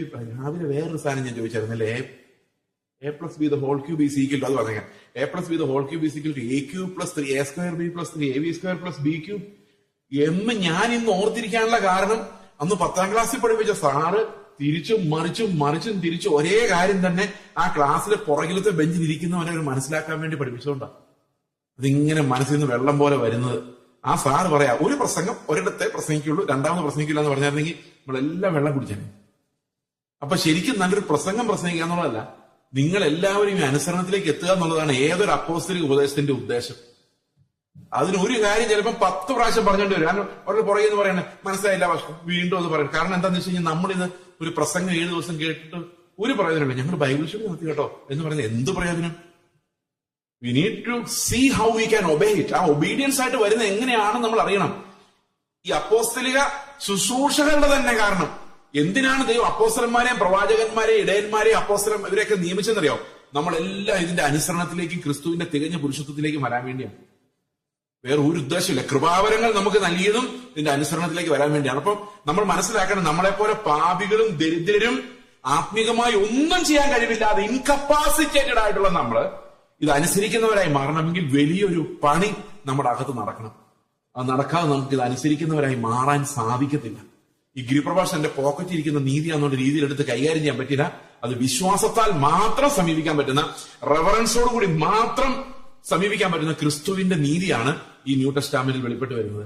ഈ ക്രിസ്തുവിന്റെ നീതിയെ കുറിച്ച് പറയുമ്പോൾ നമ്മളൊരു കാര്യം മനസ്സിലാക്കണം. എന്തിനാണ് അങ്ങനെ ഒരു നീതി ദൈവം പ്രസന്റ് ചെയ്യുന്നത്? ദൈവം ഇങ്ങനെ നമ്മളെ ദരിദ്രരാക്കുന്ന, നമ്മളെ നിസ്സഹായരാക്കുന്ന ഒരു നീതി പ്രസന്റ് ചെയ്യാനുള്ള കാരണം എന്താണ്? അതിന്റെ കാരണം റോമാലേഖനം 3-ാം അധ്യായത്തിൽ പറയുന്നുണ്ട്. റോമാലേഖനം 3-ാം അധ്യായത്തിന്റെ 9-ാം വാക്യത്തിൽ പറയുന്നത് എന്താണ്? ആകയാൽ നമുക്ക് എന്തെങ്കിലും വിശേഷതയുണ്ടോ? യഹൂദന്മാരും യവനന്മാരും ഒരുപോലെ പാപത്തിന് കീഴാകുന്നുവെന്ന് നാം മുൻപേ തെളിയിച്ചുവല്ലോ. അപ്പൊ എല്ലാവരും ഒരുപോലെ ദരിദ്രരാണ്. 10-ാം വാക്യത്തിൽ പറയാണ് നീതിമാൻ ആരുമില്ല, അല്ലെ? ഒരുത്തൻ പോലുമില്ല. മോശയുടെ ന്യായപ്രമാണം അത്രയും നാള് 2000ഓളം വർഷം അവരുടെ കയ്യിൽ ഇരുന്നിട്ടും ഒരൊറ്റ നീതിമാൻ പോലും ഉണ്ടായില്ല. എന്തുകൊണ്ട് അങ്ങനെ നീതിമാന്മാരുണ്ടാകാത്തത്? റോമാലേഖനത്തിൽ പറയുന്നു, ന്യായപ്രമാണം കൊണ്ട് ഒരു നീതിമാനെ ഉണ്ടാക്കാനോ സാധിക്കുകയില്ല. അതിന്റെ കാരണം എന്താണെന്ന് വെച്ച് കഴിഞ്ഞാൽ, ഈ ന്യായപ്രമാണം നമ്മളെ അനുസരിപ്പിക്കുന്നത് നീതിയിൽ നിന്നല്ല, ഭയത്തിൽ നിന്നാണ്. ഉദാഹരണത്തിന്, ഒരപ്പന് 2 മക്കളുണ്ടായിരുന്നിരിക്കട്ടെ. അതിൽ മൂത്ത മകൻ ഭയങ്കര ധിക്കാരി, അഹങ്കാരി, അനുസരണക്കേടുള്ളവനാണെന്ന് വിചാരിച്ചു. രണ്ടാമത്തെ മകൻ ഭയങ്കര പാവം, എല്ലാം അനുസരിക്കുന്ന നീതിമാനായ ഒരാളെന്ന് വിചാരിച്ചു. അങ്ങനെ ആരും ലോകത്തില്ല, ഉണ്ടെന്ന് വിചാരിച്ചു. അപ്പൊ ആദ്യത്തെ മകന്റെ അപ്പം പറയാണ്, ഞാൻ നിന്നൊരു പണി ഏൽപ്പിക്കുകയാണ്, ഈ വീടല്ല ഇന്ന് ക്ലീൻ ചെയ്തിട്ട് പോകണം. അപ്പം മകൻ പറയാണ്, എനിക്ക് സൗകര്യമില്ല. അപ്പൊ അപ്പം പറയാണ്, മര്യാദയ്ക്ക് ഇത് നീ ചെയ്തില്ലെങ്കിൽ നിന്നെ ഞാൻ വീട്ടിൽ നിന്ന് ഇറക്കി വിടും. എനിക്കിങ്ങനെ ഒരു മകനില്ല.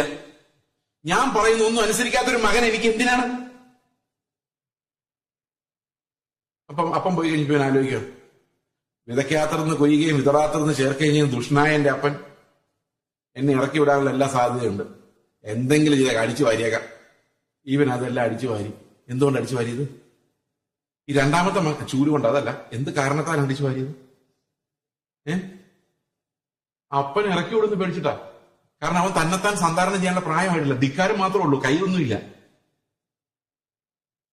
രണ്ടാമത്തെ മകൻ ഒരു ദിവസം വന്ന് ചിന്തിക്കുകയാണ്, എന്റെ അപ്പനും അമ്മയ്ക്ക് വേണ്ടി എന്തുമാത്രം കഷ്ടപ്പെടുന്നു, ഞാൻ അങ്ങ് ഒരു ഹെൽപ്പ് ചെയ്തേക്കാം എന്ന് വിചാരിച്ച അവനും. അപ്പൊ രണ്ടുപേരെ നമ്മൾ നോക്കുമ്പോൾ അടിച്ചു വാരുന്നുണ്ട്.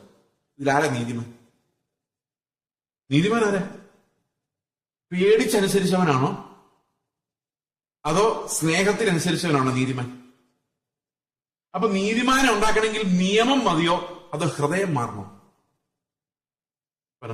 നീതി പ്രവൃത്തി ഉണ്ടാക്കാൻ നമ്മൾ തോക്ക് കാണിച്ചാൽ മതി. എന്ത് വേണമെങ്കിലും നമ്മളെ കൊണ്ട് ചെയ്യിപ്പിക്കും. കാരണം എല്ലാവർക്കും ഈ മരണഭയം ഉള്ളതുകൊണ്ട് ആരെ കൊണ്ട് എന്ത് വേണ്ടി ചെയ്യിപ്പിക്കും. പക്ഷെ ആളെ നീതിമാനാക്കാൻ പറ്റില്ല. നീതിമാനാകണമെങ്കിൽ അകത്ത് എന്തുണ്ടാവണം? ക്രിസ്തുവിന്റെ സ്വഭാവം അകത്തുണ്ടാകണം. പരിവർത്തനം അകത്ത് വന്നാൽ മാത്രമേ ഒരു നീതിമാൻ ഉണ്ടാവുകയുള്ളൂ. അപ്പൊ അവിടെ പറയുന്ന പുതിയമത്തിൽ പറയുന്ന ക്രിസ്തുവിന്റെ സ്നേഹം ഞങ്ങളെ നിർബന്ധിക്കുന്നു. അതായത് ഞാൻ വ്യഭിചാരം ചെയ്യാത്തതും മോഷ്ടിക്കാത്തതും പൈസ അടിച്ചു മാറ്റാത്തതും കൊലപാതകം ചെയ്യാത്തതും ഒന്നും നരകത്തിൽ പോകുന്നു പേടിച്ചിട്ടല്ല. കർത്താവിന്റെ സ്നേഹത്തിന്റെ നിർബന്ധത്താൽ എന്റെ ഹൃദയം മാറിപ്പോയതുകൊണ്ടാണ്. എനിക്കത് അറപ്പും അസ്വസ്ഥതയും മാറിയത് കൊണ്ടാണ്. അത് ദൈവം അങ്ങനെ മാറ്റിയത് കൊണ്ടാണ്. ആ ഹൃദയ പരിവർത്തനം ഇല്ലാതെ നീതിമാന്മാരുണ്ടാകുന്നില്ല, നീതി പ്രവൃത്തി ഉണ്ടാകും. ഞാൻ പലപ്പോഴും ഗൾഫിൽ വരുമ്പം ഇവിടുത്തെ ആൾക്കാർ ഡീസന്റ് ആയിട്ട് വണ്ടി ഓടിക്കുന്നത് എങ്ങനെയുണ്ട്. ഇതേ ആൾക്കാർ കേരളത്തിൽ വരുമ്പോൾ ഒരു മര്യാദ ഇല്ലാതാണ് ഓടിക്കുന്നതെന്ന് എനിക്കറിയാം. ഇവിടെ എന്താ ഡീസന്റ് എന്നറിയോ?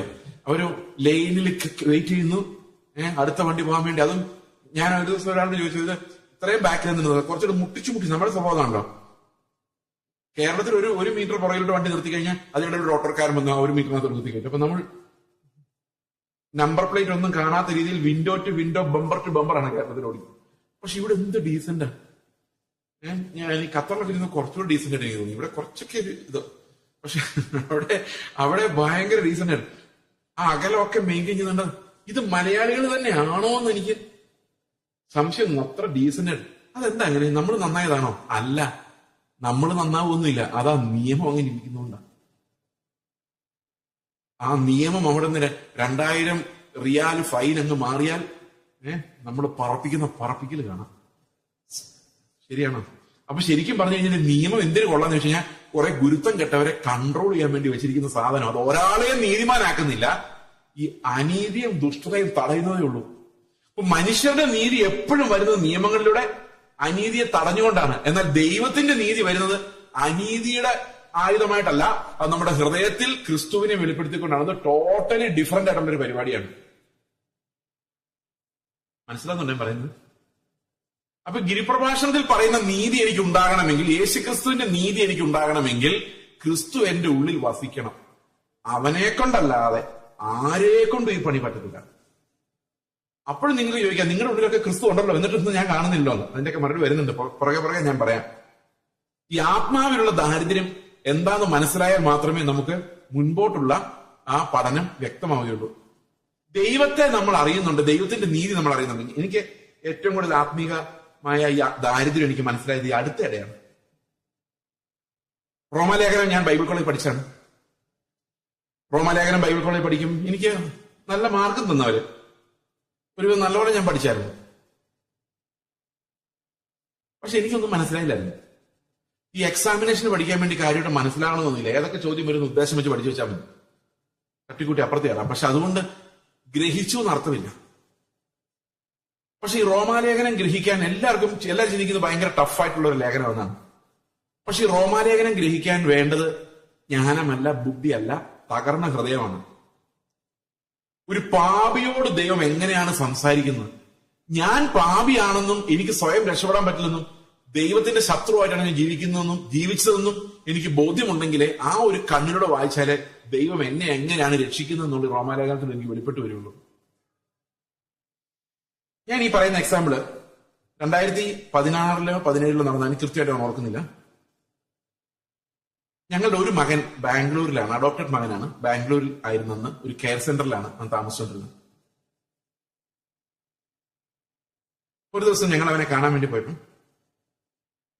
ഞങ്ങൾ എല്ലാവരും അവിടെ ചെന്ന് അവനോട് കുറെ സംസാരിച്ചു കഴിഞ്ഞ് ഞാൻ തിരിച്ച് കാറിലോട്ട് കയറി. കാർ സ്റ്റാർട്ടാക്കുന്ന സമയത്ത് ഈ 2018 തോന്നുന്നു, കോവിഡ് വരുന്നതിനിപ്പം മുമ്പ് കാർ സ്റ്റാർട്ട് ചെയ്യുന്നത് എനിക്ക് അവനോട് ഒന്നും കൂടെ പോയി ഒന്ന് ബൈ പറഞ്ഞിട്ട് വരാം. ഞാൻ ഇറങ്ങി അവന്റെ അടുത്ത് ചെന്ന് ഇങ്ങനെ തോളത്ത് കൈവച്ചു. അവൻ HIV പോസിറ്റീവാണ്. തോളത്ത് കൈവച്ചിട്ട് ഞാൻ അവനോട് പറഞ്ഞു, മോനെ പപ്പ അടുത്ത മാസം വരാൻ കേട്ടോ. അവൻ എന്നെ കെട്ടിപ്പിടിച്ചിട്ട് ഒരൊറ്റ കരച്ചിലാണ്. അപ്പൊ ഞാൻ വിചാരിച്ചു അവൻ കരയട്ടെ, കുറച്ച് ആ വിഷമം അങ്ങ് മാറട്ടെ വിചാരിച്ചു. കുറച്ചു നേരം കഴിഞ്ഞ് കരച്ചിൽ നിർത്തി. ഞാൻ വണ്ടി സ്റ്റാർട്ട് ചെയ്തു, ബൈ പറഞ്ഞു. അവൻ ചിരിച്ചു, ഞാനും ബൈ പറഞ്ഞ് തിരിച്ചു പോന്നു.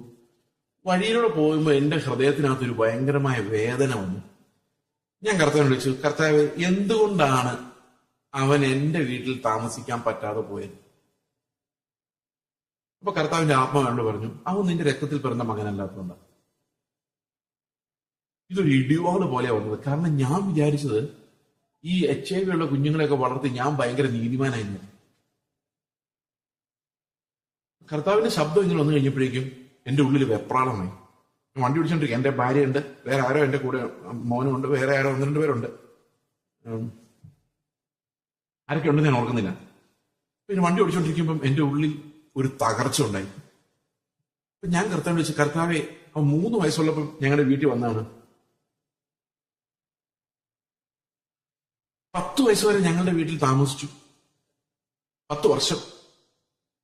പക്ഷെ ഞങ്ങൾ കേരളത്തിലോട്ട് പോരുന്ന സമയത്ത് ഇവനെ ഒരു കെയർ സെന്ററിലോട്ട് മാറ്റേണ്ടി വന്നു. കാരണം കേരളത്തിൽ വന്നു കഴിഞ്ഞാൽ HIV പോസിറ്റീവ് മകൻ, അപ്പനില്ല, അമ്മയ്ക്കില്ല, ഇതെങ്ങനെ വന്നു, ഇതാരാണ്, ഭയങ്കര എൻക്വയറി, ഇതിന്റെ ഉത്തരം പറയേണ്ടി വരും. തന്നെയല്ല ഇവിടെ മലയാളികൾക്ക് ഭയങ്കര പാരനോയിയ. ഇങ്ങനെയുള്ളവരെ കണ്ട് അവരതിൽ നടന്നു പോയാലും പകരുമെന്ന് ആൾക്കാർക്ക് പേടിയാണ്. അതുകൊണ്ട് സ്കൂളിൽ കൊണ്ടുവിടാൻ വരെ പ്രയാസമാണ്. കേരളത്തിൽ ഇത് വലിയ പാടാണ്.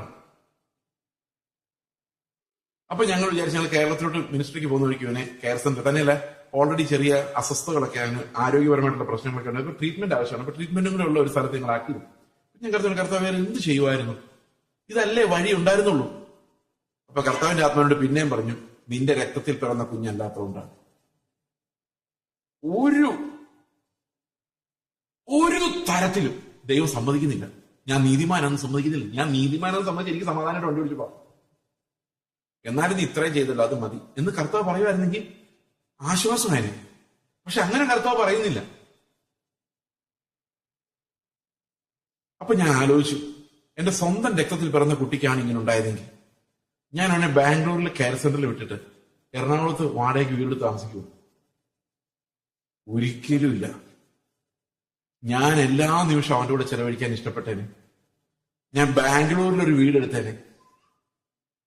അവന്റെ കൂടെ ഇരുന്ന് എല്ലാ ദിവസവും കരഞ്ഞേനെ. എനിക്ക് ഇമോഷൻസ് വരുന്നില്ല. എനിക്കറിയാം അവന് വയ്യെന്നറിയാം, എടുക്കുമ്പോഴേ വയ്യായിരുന്നു.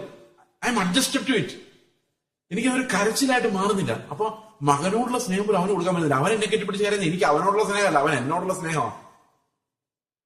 എനിക്ക് സ്നേഹിക്കാൻ ഒത്തിരി ആൾക്കാരുണ്ട്, അവൻ വേറെ ആരും ഇല്ല. ഇത് എന്നെ പൊളിച്ചു കളഞ്ഞു. ഞാൻ കർത്താവിനോട് പറഞ്ഞു, കർത്താവെ, ഞാൻ ബാംഗ്ലൂർ വന്ന് റൂം എടുത്ത് ഞങ്ങള് താമസിക്കാം. കർത്താവിന്റെ ആത്മാവിനോട് പറഞ്ഞു, നീ ആ കെട്ടിടത്തിന്റെ അകത്ത് താമസിച്ചാലും നിന്റെ ഹൃദയം പോക്കാണ്. അതിനകത്ത് ഈ സ്നേഹം ഉണ്ടാക്കാനുള്ള കഴിവ് നിനക്കില്ല. അതിനുള്ള ഹോർമോൺ ഇല്ല. നമ്മൾ തമ്മിൽ തെല്ലിക്കാനുള്ള ഹോർമോൺ നമുക്ക് ഇഷ്ടം പോലെ ഉണ്ടെങ്കിലും ഈ സ്നേഹം അകപ്പെ ഉണ്ടാക്കുന്ന ഒരു ഹോർമോൺ ഇല്ല. ഈ സ്നേഹത്തിന്റെ നിർബന്ധത്താൽ മാത്രം അനുസരിക്കാൻ പറ്റുള്ളൂ എന്ന് പറയുമ്പോൾ ഒരു കുഴപ്പമുണ്ട്. ഈ സ്നേഹം ഉണ്ടാക്കാനുള്ള ഹോർമോൺ ഇല്ല നമുക്ക്. നിങ്ങൾ ആലോചിച്ചിട്ടുണ്ടോ, യേശുക്രിസ്തുവിന് മുമ്പ് മനുഷ്യരെ സ്നേഹിച്ച, പാപങ്ങളെ സ്നേഹിച്ച, പാപികളെ സ്നേഹിച്ച, ശത്രുക്കളെ സ്നേഹിച്ച ഒരൊറ്റ രാജാവ് അല്ലെങ്കിൽ ഒരൊറ്റ നേതാവിന്റെ കഥയുണ്ടോ യേശുക്രിസ്തുവിന് മുമ്പ്? ഇല്ല. ബുദ്ധൻ പറഞ്ഞത് ഉപദ്രവിക്കില്ലെന്ന അഹിംസ, സ്നേഹം എന്നൊരു വാക്ക് ഉപയോഗിച്ചിട്ടില്ല.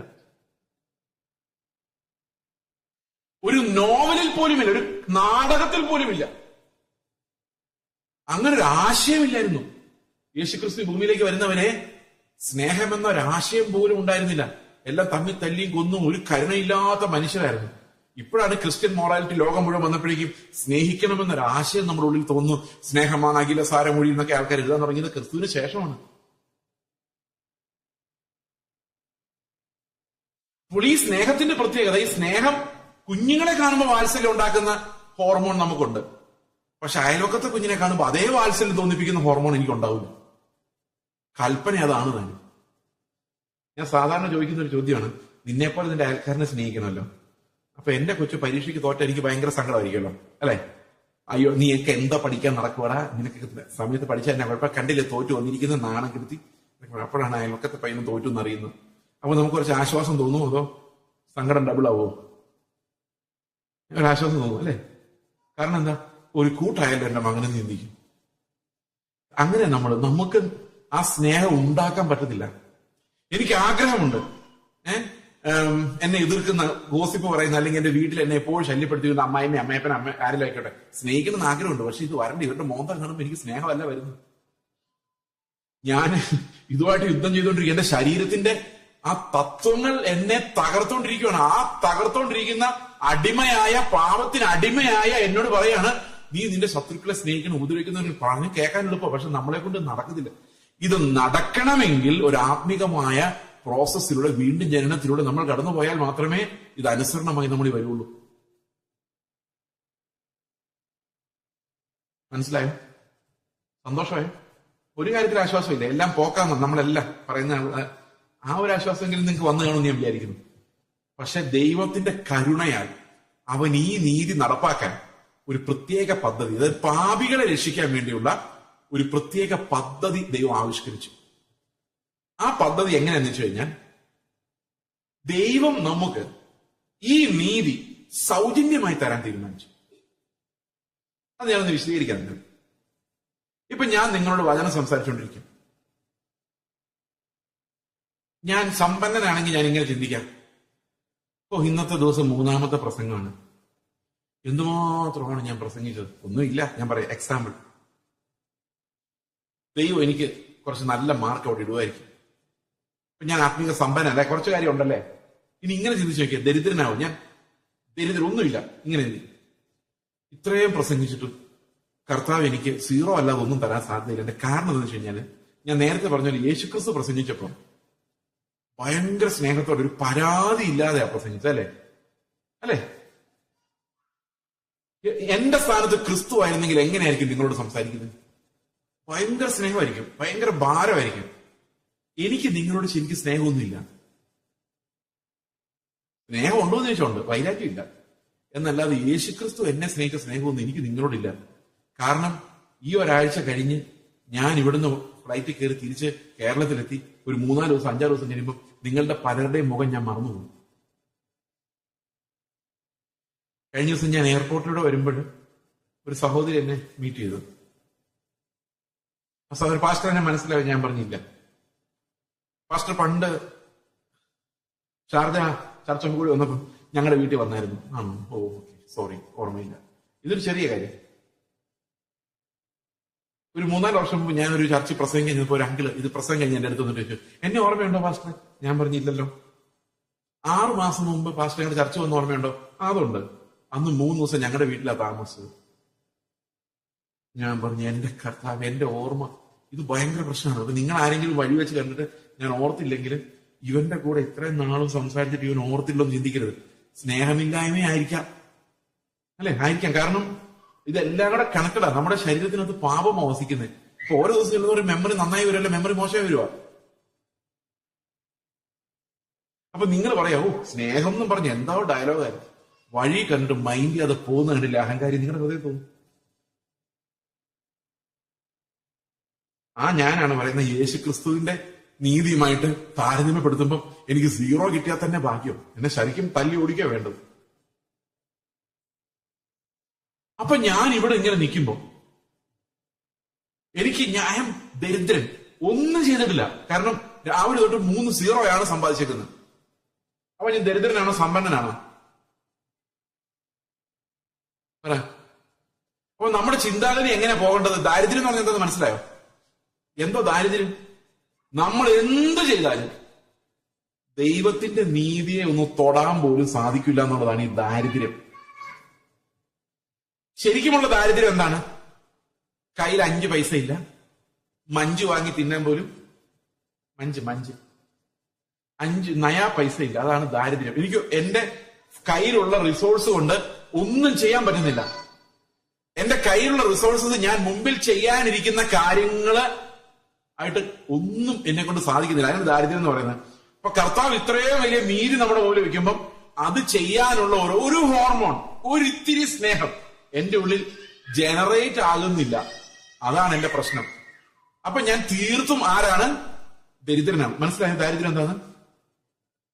ദരിദ്രന്മാരാ. അപ്പൊ ദരിദ്രന്മാർക്ക് വലിയ ഭാഗ്യമാണ് പറഞ്ഞേക്കുന്നത്. എന്തോ അവരാണ് ദൈവത്തിന്റെ നീതിയിൽ ദൈവത്തിന്റെ രാജ്യത്തിലേക്ക് പ്രവേശിക്കുന്നത്. ഈ നടുവൊടിഞ്ഞവർ, അതായത് ഒന്നും അവകാശപ്പെടാനില്ലാത്തവരുടെ രാജ്യമാണ് ദൈവരാജ്യം. മനസ്സിലായ? അപ്പൊ നിങ്ങൾ ചോദിക്കും ഇത് എന്ത് കളി? അതാണ് ഈ പാപികളെ രക്ഷിക്കാൻ വന്നു എന്ന് പറയുന്നത്. ആരെ രക്ഷിക്കാൻ വന്നു? നീതിമാനെ രക്ഷിക്കാനല്ല. ആരെ രക്ഷിക്കാനാ കർത്താവ് വന്നത്? പാപികളെ രക്ഷിക്കാനാ വന്നത്. അപ്പൊ പാപികളെ രക്ഷിക്കണമെങ്കിൽ ദരിദ്രന്മാരെ തന്നെ രക്ഷിക്കാൻ പറ്റുള്ളൂ അല്ലെ? ആത്മീക ദാരിദ്ര്യമുള്ളവരെ. അപ്പൊ നമ്മൾ പലപ്പോഴും ആൾക്കാരോട് വഴക്കുണ്ടാക്കുമ്പോൾ, വീട്ടിൽ സംസാരിക്കുമ്പോഴെല്ലാം ഭാര്യ ഭർത്താവോട് വഴക്കുണ്ട്. ആരുടെ കുറ്റം? മറ്റയാളുടെ കുറ്റം. നമ്മൾ ഡീസന്റ് അല്ലേ? അല്ലെ? അപ്പൊ നമ്മൾ ദരിദ്രന്മാരല്ല, നമ്മൾ ബെറ്ററാണ് മറ്റൊരേക്കാളും. ആണോ? ആരും ബെറ്റർ അല്ല. നിങ്ങൾ ആദമിന്റെ ഹവയുടെയും ചരിത്രം ഒന്ന് നോക്കി. ആദവും ഹവയും, ഇത് ഈ മനുഷ്യന്റെ നീതിയും ദൈവത്തിന്റെ നീതിയും തമ്മിലുള്ള വ്യത്യാസമാണ് മനസ്സിലാകും. ആദവും ഹവയും പാപം ചെയ്ത് കഴിഞ്ഞപ്പോൾ അവർക്ക് നഗ്നരാണെന്ന് മനസ്സിലായി. നഗ്നരായതുകൊണ്ട് അവർക്ക് ഉടുപ്പ് വേണം. അവർക്ക് അങ്ങനെ തോന്നി. അതുവരെ ഉടുപ്പിന്റെ ആവശ്യമില്ലായിരുന്നു. ഹവ ഏതായാലും പഴം കഴിച്ച് നല്ല ബുദ്ധിമതിയായി മാറിയതുകൊണ്ട്, ആദ്യം പഴം കഴിച്ച ഹവയാണല്ലോ, നല്ലപോലെ ദഹിച്ചു കാണും, നല്ല ബുദ്ധി വന്നു കാണും. ഹവയായിരിക്കും. ഞാൻ ചിന്തിക്കുക, ഈ തുന്നൽപ്പണിയൊക്കെ സഹോദരിമാരാണല്ലോ കൂടുതൽ സ്കില്ലോടുകൂടി ചെയ്യുന്നത്. ഇപ്പൊ ഒരു സൂചി നൂലും കൊടുത്തിട്ട് ഈ സൂചിയുടെ നൂലിനകത്തോടൊരു സൂചിയുടെ ഹോളിനകത്തോടൊരു നൂല് കടത്താൻ പറഞ്ഞാൽ സഹോദരന്മാരായിരിക്കും പെട്ടെന്ന് ചെയ്യുന്നത്. തീർച്ചയായിട്ടും സഹോദരിമാരെ. കാരണം അവർക്ക് സൂക്ഷ്മമായ പ്രവൃത്തികൾ ചെയ്യാൻ കുറച്ച് സ്കില്ല് കൂടുതലാണെന്ന് എനിക്ക് തോന്നിയിട്ടുണ്ട്. അപ്പൊ ഹവയായിരിക്കും ഈ അത്തിയിലെ എല്ലാം കൂടെ കൂട്ടി തിന്നി അവരെ ഒരു അരയാടെ ഉണ്ടാക്കിയിട്ടു. അപ്പൊ ആദ്യം പറഞ്ഞു കാണുമായിരിക്കും, നിന്നെ ഞാൻ സമ്മതിച്ചിരിക്കുന്നു, ഇങ്ങനൊരു ഉടുപ്പ് നീ ഇതിനിടയിൽ ഉണ്ടാക്കിക്കൊണ്ടിരുന്നു ഞാൻ വിചാരിച്ചില്ല. അപ്പൊ ഹവ പറഞ്ഞു കാണും, നമ്മൾ തിന്ന പഴം എന്താ സാധനം എന്നറിയാം. ഇപ്പൊ തൽക്കാലം ഈ ഉടുപ്പ്, ഇനി നമ്മൾ ഫാഷൻ വേൾഡ് സൃഷ്ടിക്കാൻ പോകുന്നു. ഇനി നമ്മള് എയറോപ്ലെയിനും കാൽക്കുലേറ്ററും കമ്പ്യൂട്ടറും ഫോണും കണ്ടുപിടിക്കാൻ പോകുന്നു. ഇത് തുടക്കം മാത്രം. അപ്പൊ ആദ്യം പറഞ്ഞാണ്, ഇതൊക്കെ ആദ്യമേ തിന്നേണ്ടതായിരുന്നു. സാത്താൻ പറഞ്ഞ ആദ്യം കേട്ടിരുന്നെങ്കിൽ നമ്മൾ ഇപ്പോഴേ സിവിലൈസേഷൻ, സംസ്കാരം തുടങ്ങുമായിരുന്നു. നല്ല ഗമയ്ക്ക് ഇങ്ങനെ വർത്താനം പറഞ്ഞ് പരസ്പരം കൊള്ളാം, തുന്നൽപ്പണി കൊള്ളാം. ഞാൻ ആലോചിക്കും, ഈ ഏതെന്നോട്ടൊരു തുന്നണമെങ്കിൽ സൂചിയൊക്കെ എവിടെ സംഘടിപ്പിച്ചു വേണം, നൂലെവിടെ സംഘടിപ്പിക്കും, ഏതെങ്കിലും നാലെടുത്ത് കുത്തി തുന്നിയതായിരിക്കും. എന്തെങ്കിലും ആട്ടെ. കുറച്ചു നേരം കഴിഞ്ഞപ്പോ കർത്താവ് വന്നപ്പോ ഒരു ഓടി മരത്തിന്റെ പുറകിൽ മറിഞ്ഞു. കർത്താവ് ചോദിച്ചു, ആദമേ നീ എവിടെ? നേരം ആദം പറഞ്ഞാന്നറിയോ, ഞങ്ങൾ നിന്റെ ശബ്ദം കേട്ടപ്പോൾ നഗ്നരായതുകൊണ്ട്. അപ്പൊ ഈ ഉടുപ്പം ഈ അരയാടെയോ ഇത് എത്ര കഷ്ടപ്പെട്ടുണ്ടാക്കിയത് ആദ്യം പറഞ്ഞിട്ടില്ല ഞാൻ നഗ്നനാണ്. അതെന്താ അങ്ങനെ സംഭവിച്ചത്? ഇത്രയും നേരം അവർ ഡീസന്റ് ആയിട്ട് വസ്ത്രം ധരിച്ചെന്ന് അവർ വിചാരിച്ചിരുന്നിട്ട് ദൈവത്തിന്റെ ശബ്ദം കേട്ട ഉടനെ എന്ത് സംഭവിച്ചെന്ന് ചോദിച്ചു കഴിഞ്ഞാൽ അവർ നഗ്നരായി പെട്ടെന്ന്. പിന്നെ ഈ ഉടുപ്പ് അവർക്ക് പറ്റുന്നില്ല, മതിയാകുന്നില്ല. പാദമനോട് കർത്താവ് ചോദിക്കുക, നീ ആ പഴം തിന്നല്ലേ? പാദം പറഞ്ഞു, എന്റെ കുഴപ്പമല്ല കർത്താവെ, ഞാൻ സമാധാനമായിട്ട് ഇവിടെ ജീവിച്ചോണ്ടിരുന്നപ്പോ നീ തന്നെയാണ് ഞാൻ ഒറ്റയ്ക്ക് ഇരിക്കുന്ന നല്ലതല്ലെന്ന് പറഞ്ഞുകൊണ്ട് എന്റെ വാരിയിൽ നിന്നെടുത്ത ഒരാളെ തന്നത്. അത് ഞാൻ ഒരു കണ്ടീഷനും വെച്ചില്ല. ഇന്നത്തെ പിള്ളേർ വെക്കുന്ന പോലെ ഇത്ര വിദ്യാഭ്യാസം ഉണ്ടായിരിക്കണം, ഇത്ര സൗന്ദര്യം ഒന്നും പറഞ്ഞില്ല. ഞാൻ ഉറങ്ങിക്കിടക്കുമായിരുന്നു. നീ തന്ന ഭാര്യ, ഞാൻ ഉറങ്ങിക്കിടന്നപ്പോ നീ സൃഷ്ടിച്ചു തന്ന ഭാര്യ എനിക്കൊരു പഴം കൊണ്ടു തന്നാ ഞാൻ തിന്നണ്ടേ? ആരുടെ കുഴപ്പം? ഭാര്യയെ തരുമ്പം കുറച്ചുകൂടെ നല്ല ഭാര്യയെ തരണം. അപ്പൊ ആരുടെ കുഴപ്പമാണ് ആദം പാപം ചെയ്തത്? ആദമിന്റെ കോടതിയിൽ ഇപ്പൊ ദൈവം വിസ്തരിക്കപ്പെടുവാണ്. ഈ പഴം തിന്നുടനെ അവന് നീതിബോധം ഉണ്ടായി. നല്ലതേത് ചീത്തയേത് അപ്പൊ അവന് തീരുമാനിക്കാം. നീതിമാനായി. അവന്റെ നീതിയാ, ദൈവത്തിന്റെ നീതിയല്ല. ദൈവത്തിന്റെ നീതി ഒറ്റ കാര്യമുള്ള അനുസരണക്കേട് കാണിച്ച് എന്നോട് ക്ഷമിക്കണമെന്ന് പറഞ്ഞാൽ മതി. പക്ഷെ ഇവന്റെ ഉള്ളിൽ ഈ സ്വയനീതി വന്നുകൊണ്ട് അവനെ ന്യായീകരിച്ചേ പറ്റൂ.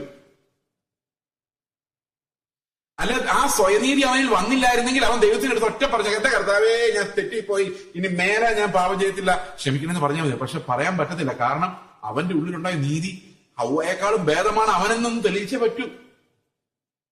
ഞാൻ പാപമാണെന്ന് തെളിയിച്ചേ പറ്റൂ. നമ്മുടെ ഉള്ളിൽ ഞാൻ പാപമാണെന്നും ഞാൻ നീതിമാനാണെന്നും തെളിയിക്കാൻ നടത്തുന്ന എല്ലാ അഭ്യാസങ്ങളും നമ്മൾ ആത്മീക ധനവാന്മാരാണെന്നാണ് കാണിക്കുന്നത്. മനസ്സിലായോ? അപ്പൊ ഹവ്വയോട് ചോദിച്ചപ്പോ ഹവ്വ പെന്തിക്കോസ്തേരി ആയിരുന്നുകൊണ്ട് ഹവ്വ പറഞ്ഞ എല്ലാം സാത്താന്റെ പണിയാണ്, പിശാചിന്റെ പോരാട്ടമായിരുന്നു. ബ്രദർ എന്നല്ല, കർത്താവെ പിശാച് പറ്റിച്ചതാണ്. അപ്പൊ രണ്ടുപേരും കൈ കഴുകി. ഞാൻ ആദ്യം വിചാരിച്ചുകൊണ്ടിരുന്നത് ദൈവം എന്താ ഇവരെങ്ങനെ ഇറക്കി വിട്ടതെന്ന്. പക്ഷെ മാപ്പ് പറഞ്ഞ് അവര് ക്ഷമ ചോദിച്ചിട്ടില്ല. അവർ കർത്താവിന് പറഞ്ഞില്ല, കർത്താവ് ഞങ്ങൾ തെറ്റിപ്പോയി ക്ഷമിക്കണേ. അവർക്കൊരു രാജ്യമുണ്ടായി. അവര് വിചാരിക്കുകയാണ് ഇതാണ് നീതി. അവന്റെ കോടതിയിലിട്ട് വിസ്തരിച്ചപ്പോൾ ദൈവമാണ് ഏറ്റവും വലിയ പ്രതി എന്നാണ് മനസ്സിലായത്. അവൻ ദൈവത്തിന്റെ ശത്രുവായി മാറി. എത്ര അഭിനയിച്ചാലും ഒരു മനുഷ്യൻ ദൈവത്തിന്റെ ശത്രുവായിട്ട് ഇരിക്കുന്നു. ഇന്നും അങ്ങനെ തന്നെയാണ്. ഇത് ഈ മനുഷ്യൻ എന്താ ആലോചിക്കുന്നറിയോ? എങ്ങനെ ദൈവത്തെക്കാൾ മിടുക്കനാകാം. സൃഷ്ടിയുടെ കാര്യം തന്നെ നോക്കി. ഇപ്പം ദൈവം സൃഷ്ടിച്ച ഒരാളാണ് ഈ നിൽക്കുന്നത്. നടുവേദന, കാലുവേദന, കൈവേദന, ജലദോഷം, പനി, ചുമ വന്നാൽ മാറാൻ എന്താ പാട് ഇപ്പോഴും ഉണ്ട്. ഒരു 2-3 ആഴ്ച മുമ്പ് വന്ന ഈ മനുഷ്യനുണ്ടാക്കുന്ന റോബോട്ടുകളുണ്ട്, ആർട്ടിഫിഷ്യൽ ഇന്റലിജൻസ് വെച്ച്. ചുമയും ഇല്ല, പനിയും ഇല്ല, നടുവേദനയില്ല, ഒന്നുമില്ല. ഇങ്ങനെ നടന്നോളും. ഹാർട്ട് അറ്റാക്ക് ഉണ്ടാവില്ല, പ്രഷറും ഇല്ല, ഡയബറ്റീസും ഇല്ലാത്ത സാധനങ്ങൾ ആരാ ഉണ്ടാക്കുന്നത്? മനുഷ്യൻ. അപ്പൊ ദൈവത്തോട് ഇപ്പൊ ഞാൻ മരിച്ചു പോയി കഴിഞ്ഞാൽ എന്നെ പോലെ തന്നെ ഇരിക്കുന്ന ഒരു ആൻഡ്രോയിഡ് ഹ്യൂമനോയിഡ് റോബോട്ടിനെ ഉണ്ടാക്കി മെഷീൻ ലേണിംഗിലൂടെ ഞാൻ പറയുന്ന പ്രസംഗങ്ങളെല്ലാം അതിനെ ഫീഡ് ചെയ്ത് എന്റെ വീഡിയോ കാണിച്ചു കൊടുത്ത് ഞാൻ എങ്ങനെ ചിരിക്കും, എങ്ങനെ കൈ കാണിക്കും, ഇതെല്ലാം കാണിച്ചു കൊടുത്ത് പഠിപ്പിക്കും. മെഷീനെ പഠിപ്പിച്ചെടുത്തു കഴിഞ്ഞാൽ നാളെ നിങ്ങൾ നോക്കുമ്പോൾ മെഷീൻ ഇങ്ങനെ കയറി വരും. എന്നെ പോലെ തന്നെ ഇവിടെ നിൽക്കും. മടുത്തു പോല. വെള്ളവും കൊടുക്കണ്ട, ആഹാരം കൊടുക്കണ്ട, കാശ് കൊടുക്കണ്ട, ഒന്നും കൊടുക്കണ്ട. നിന്ന് പ്രസംഗിച്ചോളും. മണിക്കൂറിൽ ചാർജ് ചെയ്താൽ മതി. ഇടയ്ക്കിടയ്ക്ക് ചാവത്തില്ലത്. അപ്പൊ ആരുടെ സൃഷ്ടിയാ ഭേദം? എനിക്കത് പറഞ്ഞപ്പോ വെള്ളം കുടിക്കാൻ തോന്നുന്നു. ആരുടെ സൃഷ്ടിയാ ഭേദം? മനുഷ്യൻ ചോദിക്കുക ഞങ്ങൾ സൃഷ്ടിച്ചതാണ് ഭേദം. അപ്പൊ വേറെ കുറെ ആൾക്കാരെന്ന് പറയുന്നത് നിന്റെ നീതി എന്തിനുള്ള, അതിനേക്കാൾ വലിയ നീതി ഞങ്ങൾ ഉണ്ടാക്കിയിട്ടുണ്ട്. അതെങ്ങനെ? നിങ്ങൾ ക്രിസ്ത്യാനികളല്ലേ, നിങ്ങൾക്ക് ഹോമോസെക്ഷൽസിനും ലെസ്ബിയൻസിനും ചർച്ചിനകത്ത് കയറ്റി കർത്തവ്യം കൊടുക്കാൻ പറ്റുമോ? പറ്റൂലല്ലോ. ഞങ്ങൾക്ക് പറ്റും. അപ്പൊ ആരുടെ നീതിയാ വലുത്? അപ്പൊ മനുഷ്യൻ ദൈവത്തെക്കാളും സ്നേഹമുള്ളവനും ദൈവത്തെക്കാൾ കഴിവുള്ളവനും ആകാനുള്ളൊരു മത്സരം എന്ന് തുടങ്ങി ഏദൻ തോട്ടത്തിൽ തുടങ്ങിയതാ. അത് ഇന്ന് അവസാനം ആകുമ്പോഴേക്ക് ബാബിലോൺ എന്ന് പറയുന്ന മനുഷ്യനിർമ്മിതമായ സംസ്കാരം ദൈവത്തോടുള്ള ഒരു വലിയ മത്സരത്തിനകത്താണ് ഇപ്പൊ ഇരിക്കുന്നത്.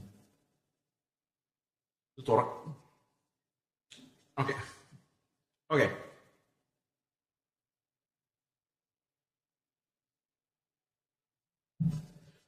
അപ്പോൾ ഈ മനുഷ്യന്റെ മുഴുവൻ ഫോഴ്സോടുകൂടി അന്ത്യകാലത്ത് ദൈവത്തിനെതിരെ വരിക. അതുകൊണ്ടാണ് എതിർ ക്രിസ്തുവിന്റെ സംഖ്യ ഒരു മനുഷ്യന്റെ സംഖ്യ ആയിരിക്കുന്നത്. ഇന്ന് ഈ കാണുന്ന ഈ സയന്റിഫിക് അഡ്വാൻസ്മെന്റ് അത് ദൈവത്തിനെതിരെയുള്ള ഒരു മത്സരമാക്കി. ഞാൻ ആന്ധ്രയിലായിരുന്നപ്പോൾ അവിടെ ഒരു ഭയങ്കര ബുദ്ധിയുള്ള ഒരു പയ്യനുണ്ടായിരുന്നു. ഞാൻ വിചാരിച്ചോണ്ട് ഒരു ബുദ്ധി കൂടിപ്പോയിട്ട് അവൻ എന്തോ പ്രശ്നമായതാണെന്നാണ് ഞാൻ വിചാരിച്ചിരുന്നത്. പക്ഷെ അല്ലായിരുന്നു, അവൻ ഒറിജിനൽ ബുദ്ധിയായിരുന്നത്. അവൻ എന്നോട് പറഞ്ഞു, അതെ എനിക്ക് ദൈവത്തിൽ വിശ്വാസം ഉണ്ടെങ്കിലും എന്റെ ബുദ്ധി കൊണ്ട് അതങ്ങ് വിശ്വസിക്കാൻ പറ്റുന്നില്ല. ഞാൻ എന്താ, ഞങ്ങള് ശാസ്ത്രജ്ഞന്മാര്, ഞങ്ങളെന്ന് പറഞ്ഞ പുള്ളിയല്ല, ഈ സയൻസ് വിശ്വസിക്കുന്നവര് മെഷീൻ കൊണ്ട് നിത്യജീവൻ ഉണ്ടാക്കാനാണ് പരിശ്രമിക്കുന്നത്. ഞാൻ തലയിൽ കൈവച്ചു പോയി. അന്ന് 2005 ഈ ആർട്ടിഫിഷ്യൽ ഇന്റലിജൻസിനെ കുറിച്ച് ഒന്നും കേട്ടില്ല. പുള്ളി എവിടെന്നോ സംഘടിപ്പിച്ചുകൊണ്ടുവന്ന. ഞാൻ പറഞ്ഞു നീ എന്ത് മണ്ടത്തരമാണ്. അപ്പൊ എന്റെ ഉള്ളിൽ ഇത് ഭയങ്കര മണ്ടത്തരമാണല്ലോ പറയുന്നത്. കാരണം ഒരു മെഷീൻ വെച്ച് എങ്ങനെയാ നിത്യജീവൻ ഉണ്ടാക്കുന്നത്? ഇപ്പൊ അത് ശരിയായി വന്നോണ്ടിരിക്കുക. മെഷീൻസിനെ വെച്ച് നിത്യജീവൻ ഉണ്ടാക്കും. ഇനി നിങ്ങളാരും പണിയാനൊന്നും പോകണ്ട. നിങ്ങളുടെ അതേ ഷേപ്പിലുള്ള മനുഷ്യർ പണി തീർത്തോളൂ. നിങ്ങൾ അറിയുക പോലും ഇല്ല. അപ്പൊ ദൈവത്തിന്റെ സൃഷ്ടി വാഴേണ്ട ഭൂമിയിൽ മനുഷ്യന്റെ സൃഷ്ടി വാഴാൻ പോകുന്നു. ഒരു വലിയ യുദ്ധത്തിലേക്കും നാശത്തിലേക്കും ഇത് അന്ത്യകാലം അടുത്തിരിക്കുന്നു. അതുകൊണ്ട് എന്താ സംഭവിച്ചിരിക്കുന്ന? ചർച്ചുകളിൽ എന്താ സംഭവിച്ചിരിക്കുന്ന അറിയോ?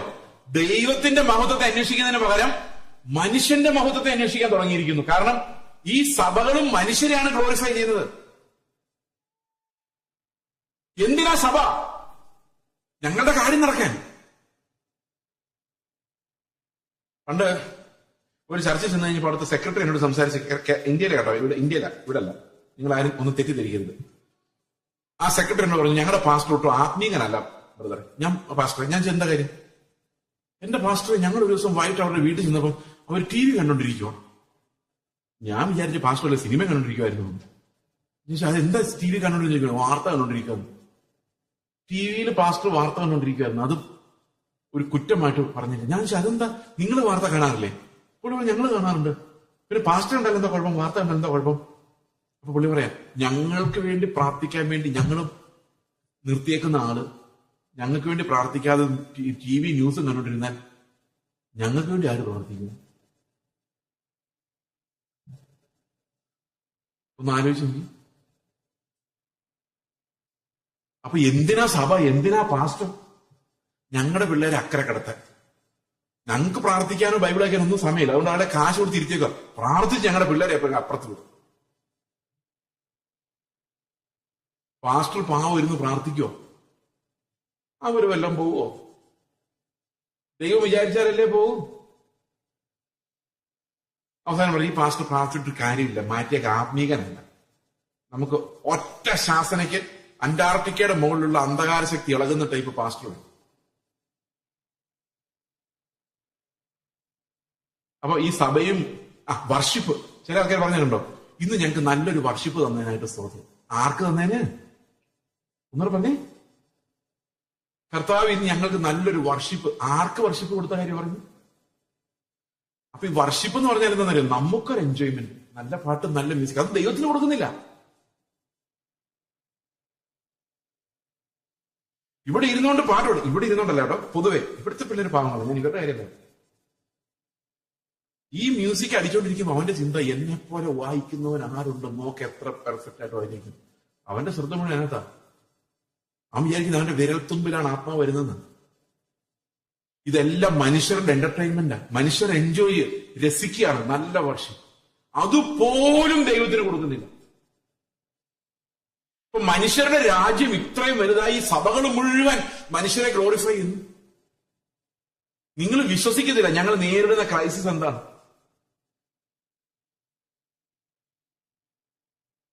എന്തെല്ലാം തരത്തിലുള്ള മഹത്വമാണ് മനുഷ്യൻ അന്വേഷിക്കുന്നത്. അവർ ദരിദ്രന്മാരാണോ? അല്ല, ഭയങ്കര സമ്പന്നന്മാരായാണ് അഭിനയിക്കുന്നത്. നിങ്ങൾ നമ്മുടെ നടക്കുന്ന കല്യാണങ്ങൾ ആലോചിച്ച് നോക്ക്. പൈസ ഉള്ളവരുമായിട്ട് കല്യാണം അല്ലെ?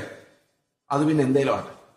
വിദ്യാഭ്യാസമുള്ളവരുമായിട്ട് കല്യാണം, അത് പിന്നെ എന്തേലും ആട്ടെ. ഞാൻ ഈ എന്തേലും ആട്ടെന്ന് പറയുന്നത് എന്തുകൊണ്ടാണെന്നറിയോ? അത് ഇവൻ കഷ്ടപ്പെട്ട് കുറച്ച് ഉണ്ടാക്കിയതാണെന്ന് വേണമെങ്കിൽ വിചാരിക്കാം. യാക്കോബ പാരമ്പര്യത്തിൽ നിന്ന് വന്നവര് യാക്കോബ പാരമ്പര്യത്തിൽ നിന്നുള്ളവരുമായിട്ട് മാത്രം കല്യാണം.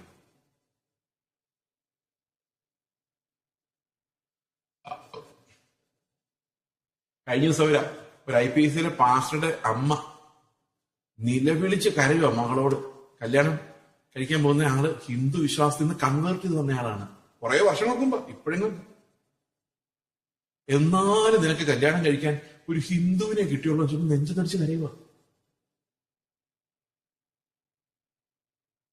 എന്നിട്ട് അപ്പം നുറുക്കി വെക്കുമ്പം ആ പറഞ്ഞു വിട്ടവരെല്ലാം മാറി നിൽക്കും. പക്ഷെ യേശു അപ്പം ഒന്നാകൊണ്ട് പലതായ നാം ഒരു ശരീരമാവുമെന്ന് പറഞ്ഞിട്ട് അപ്പം എടുത്തിട്ട് മനസ്സിൽ ചിന്തിക്കും, ഇരിക്കുന്ന കണ്ടില്ലേ ഞങ്ങളോട് കയറി ഇരിക്കുന്നു കൺവേർട്സ്. അവര് ഹൈന്ദവ വിശ്വാസം വന്നപ്പോ അവരെ ഇറക്കി വിട്ടു അവരുടെ വീട്ടിൽ നിന്ന്. എന്നോടൊരു ഹിന്ദു പെൺകുട്ടിയുടെ അപ്പം പറഞ്ഞു, ഞങ്ങൾക്ക് അവൾക്ക് കല്യാണം ആലോചിക്കാൻ അറിയത്തില്ല, എവിടെ അന്വേഷിക്കേണ്ടെന്ന് അറിയില്ല. നിങ്ങൾ എവിടെന്നെങ്കിലും ഒന്ന് ആലോചിക്കുക. ഞാൻ ആലോചിച്ച് ചെല്ലുമ്പം അച്ചായന്മാരുടെ മക്കളെ ആരും കിട്ടിയില്ല.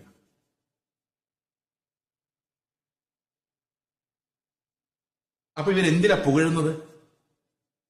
നമ്മുടെ ഇത് ആത്മീയദാരിദ്ര്യമല്ല, ഇത് സംസ്കാര സമ്പന്നതയാണ്. എന്താണ്? ഞങ്ങളുടെ സംസ്കാരം മറ്റുള്ളവരെക്കാളും വലുതാണ്. എന്നിട്ട് ഇവർ അപ്പം നുറുക്കും. അവർ അറിയുന്നില്ല യേശുക്രിസ്തുവിന്റെ ശരീരം, മാർമിക ശരീരത്തെയാണ് അവർ വെട്ടി നുറുക്കുന്നതെന്നുള്ള കാര്യം. അവരങ്ങനെ പറയുമ്പോൾ ഉണ്ടല്ലോ, കർത്താവിന്റെ, നമ്മളെല്ലാവരെയും ഒന്നാക്കിയ യേശുക്രിസ്തുവിന്റെ രക്തത്തിനെതിരെയും പ്രാണനെതിരെയും ജീവനെതിരെയും അവന്റെ ശരീരത്തിനെതിരെയുമുള്ള പാപമാണ് ചെയ്യുന്നത്. അതൊന്നും അവർക്ക് പ്രശ്നമില്ല. ആഭരണം, മോതിരം ഇട്ടിട്ടുണ്ട്, കർത്തവ്യം ചെലുത്താൻ പറ്റില്ല. അത് മാത്രമേ ഉള്ളൂ പ്രശ്നം. ഇതാണ് മനുഷ്യന്റെ നീതി, ദൈവത്തിന്റെ നീതിയെ മറിച്ച് കളഞ്ഞിട്ട് ഇവൻ നീതിമാനായിട്ട് നടക്കുന്നത്. അപ്പൊ ശരിക്കും നമ്മുടെ യഥാർത്ഥ അവസ്ഥ കണ്ടാൽ നമ്മൾ ആത്മീക ദരിദ്രന്മാരായി മാറും. അതിന് ഒത്തിരി വഴികളുണ്ട്. ആത്മീക ദരിദ്രന്മാരായി മാറാൻ നിങ്ങൾ വിചാരിക്കും ആത്മാവിൽ ദരിദ്രരായവർ എന്നുള്ള ഒറ്റ കാര്യം പറഞ്ഞിട്ട് ഇത്രയും നേരമായെങ്കിൽ ഈ ഗിരിപ്രഭാഷണം എപ്പോൾ തീരുന്നു? നിങ്ങൾ വിഷമിക്കേണ്ട. ഈ ആദ്യത്തെ 1-2 കാര്യങ്ങൾ ക്ലാരിഫൈ ആകാൻ ഇത്തിരി പാടാ, അത്രേ ഉള്ളൂ. അത് കഴിയുമ്പോൾ ഈസി ആയിക്കോളും. ഞാൻ നിങ്ങൾ ആത്മീക ദാരിദ്ര്യം ഉണ്ടാക്കാൻ വേണ്ടി ഒരു പണിയും കൂടെ ചെയ്യാം. ഓക്കെ, ഒരു ലിസ്റ്റ് ഓഫ് പാപങ്ങൾ വായിച്ചു കഴിഞ്ഞാൽ നിങ്ങൾ ഇതിനകത്ത് ഏതെങ്കിലും ചെയ്യുന്നതുണ്ടെങ്കിൽ കൈപൊക്കണ്ട, മനസ്സുകൊണ്ട് കൈവയ്ക്കാൻ മതി. എനിക്ക് ആരും എന്താ പാപം ചെയ്തെന്ന് അറിയണ്ട. ഞാൻ കത്തോലിക്ക അച്ഛന്മാരുന്ന കുമ്പസാരം കേൾക്കുന്നവർ താല്പര്യം. നിങ്ങൾ ഹൃദയത്തിൽ കൈവയ്ക്കാൻ വേണ്ടി. ഓക്കെ, റോമാലേഖനം 1-ാം അധ്യായത്തിന്റെ 29 മുതലുള്ള വാക്യങ്ങൾ വായിക്കാം. അല്ല, റോമാലേഖനം 1:28 അല്ലേ? അത് 29 മുതൽ. ഒന്ന് ശ്രദ്ധിക്കണേ. അനീതി നിങ്ങളുടെ ഉള്ളിലുണ്ടോ? അറിയത്തില്ല, നിങ്ങൾക്ക് സെർച്ച് ചെയ്ത് നോക്കാൻ പ്രയാസമാണ്. 2, അടുത്തത് ദുഷ്ടത ഉണ്ടോ? ഉണ്ടോ? ഞങ്ങൾ പാവങ്ങളിൽ. 3, അത്യാഗ്രഹം ഉണ്ടോ? ഉണ്ടോ? ഇല്ലയോ? എന്റെ സഹോദരങ്ങളെ, അത്യാഗ്രഹം ഇല്ലാത്ത വിശ്വാസി പോലും അല്ല. അത്യാഗ്രഹം ഇല്ലാതെ എങ്ങനെ നമ്മൾ വലിയ വിശ്വാസിയാകുന്നു? എന്നോട് ആൾക്കാർ പറയുന്നുണ്ട് ചെറിയ കാര്യങ്ങളൊന്നും പ്രാർത്ഥിക്കരുത്, അത് ഒരു വിശ്വാസക്കുറവാണ്. നിങ്ങൾ എന്തിനു വേണ്ടി പ്രാർത്ഥിക്കണം? പ്രാർത്ഥിക്കുമ്പോൾ ഒരു വലിയ വണ്ടിക്ക് വേണ്ടി, വലിയ വീടിന് വേണ്ടി. ഏതാ വിശ്വാസം കൂടുതൽ? ഏതാ വിശ്വാസം കൂടുതൽ? നിങ്ങൾ പറ, ഏതാ വിശ്വാസം കൂടുതൽ? വലിയതിനു വേണ്ടി പ്രാർത്ഥിക്കുന്നതല്ലേ വിശ്വാസം കൂടുതൽ? തലയാട്ടുന്ന പോലും ഇല്ല. അത്യാഗ്രഹം ഏതാ? അത് തന്നെയല്ലേ? അപ്പൊ നിങ്ങളൊരു വിശ്വാസിയാണെങ്കിൽ എന്തായിരിക്കണം? വലിയ വിശ്വാസിയാകണമെങ്കിൽ നിങ്ങൾ സമ്മതിക്കില്ല. ഇനി ഞാനൊരു എക്സാമ്പിൾ പറയാം, എന്നാലും ഇതിനെല്ലാം ഉദാഹരണം വേണം, എന്നാലും സമ്മതിക്കുള്ളൂ. ഞാനൊരു ദിവസം ഒരു YMCAയിൽ പ്രസംഗിക്കുകയാണ്. അപ്പം വർഷിപ്പ് ലീഡറായിട്ട് 1-2 പേര് വന്നിട്ടുണ്ട്. വർഷിപ്പ് ലീഡ് ചെയ്യുന്നയാള് എല്ലാ പണിയും നോക്കിയിട്ടും ഈ ആൾക്കാര് സ്പിരിറ്റ് വരുന്നില്ല എന്ന് പറഞ്ഞു കഴിഞ്ഞാൽ എന്താ, നമ്മുടെ ആ ഉത്തേജനം വരുന്നില്ല. അവരിങ്ങനെ തതഞ്ഞിങ്ങനെ ഇരിക്കുക. അതങ്ങനെ ഇരിക്കുന്ന ഈ വർഷിപ്പ് ലീഡേഴ്സിനെ സഹിക്കാൻ പറ്റില്ല. അവർ തോറ്റുപോയ പോലെയാണ്. എല്ലാവരും ഒന്ന് ചാടിയാൽ അവർക്കൊരു ജയിച്ചു എന്നൊരു ഫീലിംഗ് ഉണ്ട്. ഇവർ ഈ ചാടാത്തതിന്റെ കാരണം അതിനകത്ത് പെന്തക്കോസ്തുകാർ 10% ഉള്ളൂ. ബാക്കിയുള്ളതെല്ലാം യാക്കോബക്കാരും കത്തോലിക്കരും ഹിന്ദുക്കൾ വരെയുണ്ട്. കുറെ പുറകെ ഇരുന്ന് ചരട് വലിക്കുന്ന, കട്ടൻ ഇരിക്കുന്നവർ കള്ളു കുടിച്ച് പൂസായിട്ട് അവിടെ ഇരിക്കുന്നു. അങ്ങനെ ഓഡിയൻസാണ്. അപ്പൊ ഒരാളും അനങ്ങാതായി കഴിഞ്ഞപ്പോഴേക്ക് ഈ പുള്ളി പറഞ്ഞു, 5 പൈസ കയ്യിലില്ലാതെ തെണ്ടിത്തിരിഞ്ഞ് നടന്നവനാണ് ഞാൻ. പക്ഷെ ഇപ്പൊ എന്റെ കയ്യിലുള്ള സമ്പത്ത് ദൈവം തന്നതാണ്. അവന് 40 പൈസ പോലും ഇല്ല.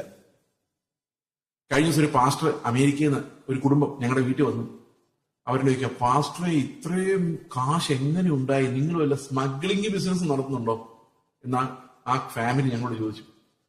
ഇത്രയും പറഞ്ഞ അടുത്ത വാക്ക്, അങ്ങനെ അനുഗ്രഹിക്കുന്ന ഒരു ദൈവം ഇവിടെ ഇറങ്ങി വന്നിട്ടുണ്ട്. നിങ്ങൾക്കറിയാമോ, അവിടെ ഇരുന്ന കത്തോലിക്കൻ ഉൾപ്പെടെ, ഓർത്തഡോക്സുകാരനുൾപ്പെടെ, CSIക്കാരനും മർത്തോമക്കാരനും എല്ലാം സ്പ്രിങ്ങല്ലേ. എന്താ കാരണം അറിയും? അപ്പോഴാണ് അവരുടെ ആഹാരം കിട്ടിയത്. ഈ ദൈവവും വിശ്വാസവും സകലതും നമ്മുടെ അത്യാഗ്രഹത്തെ പരിപോഷിപ്പിക്കാനും നമ്മുടെ കാര്യം അതിന് പറയുന്നത് നിന്നെ നിന്ദിച്ചവരുടെ ഇടയില് മാനിക്കുന്നത്.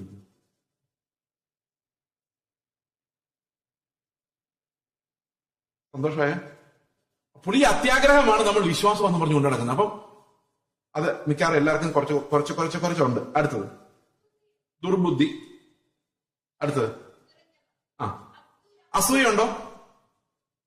അടുത്തത് കൊല. പഴയ ബൈബിളിൽ കുല എന്നാണ്, കുലയല്ല കൊല. അടുത്തത് പിണക്കം. ആരുടെ പിണങ്ങിയിരിക്കുന്നുണ്ടോ? അടുത്തത് കപടം. എന്റെ ബ്രദറെ, എത്ര നാളായി ബ്രദറിനെ കണ്ടിട്ട്, വീട്ടിലോട്ടൊക്കെ ഒന്ന് വരണേ. കപടം. അടുത്തത് ദുശീലം.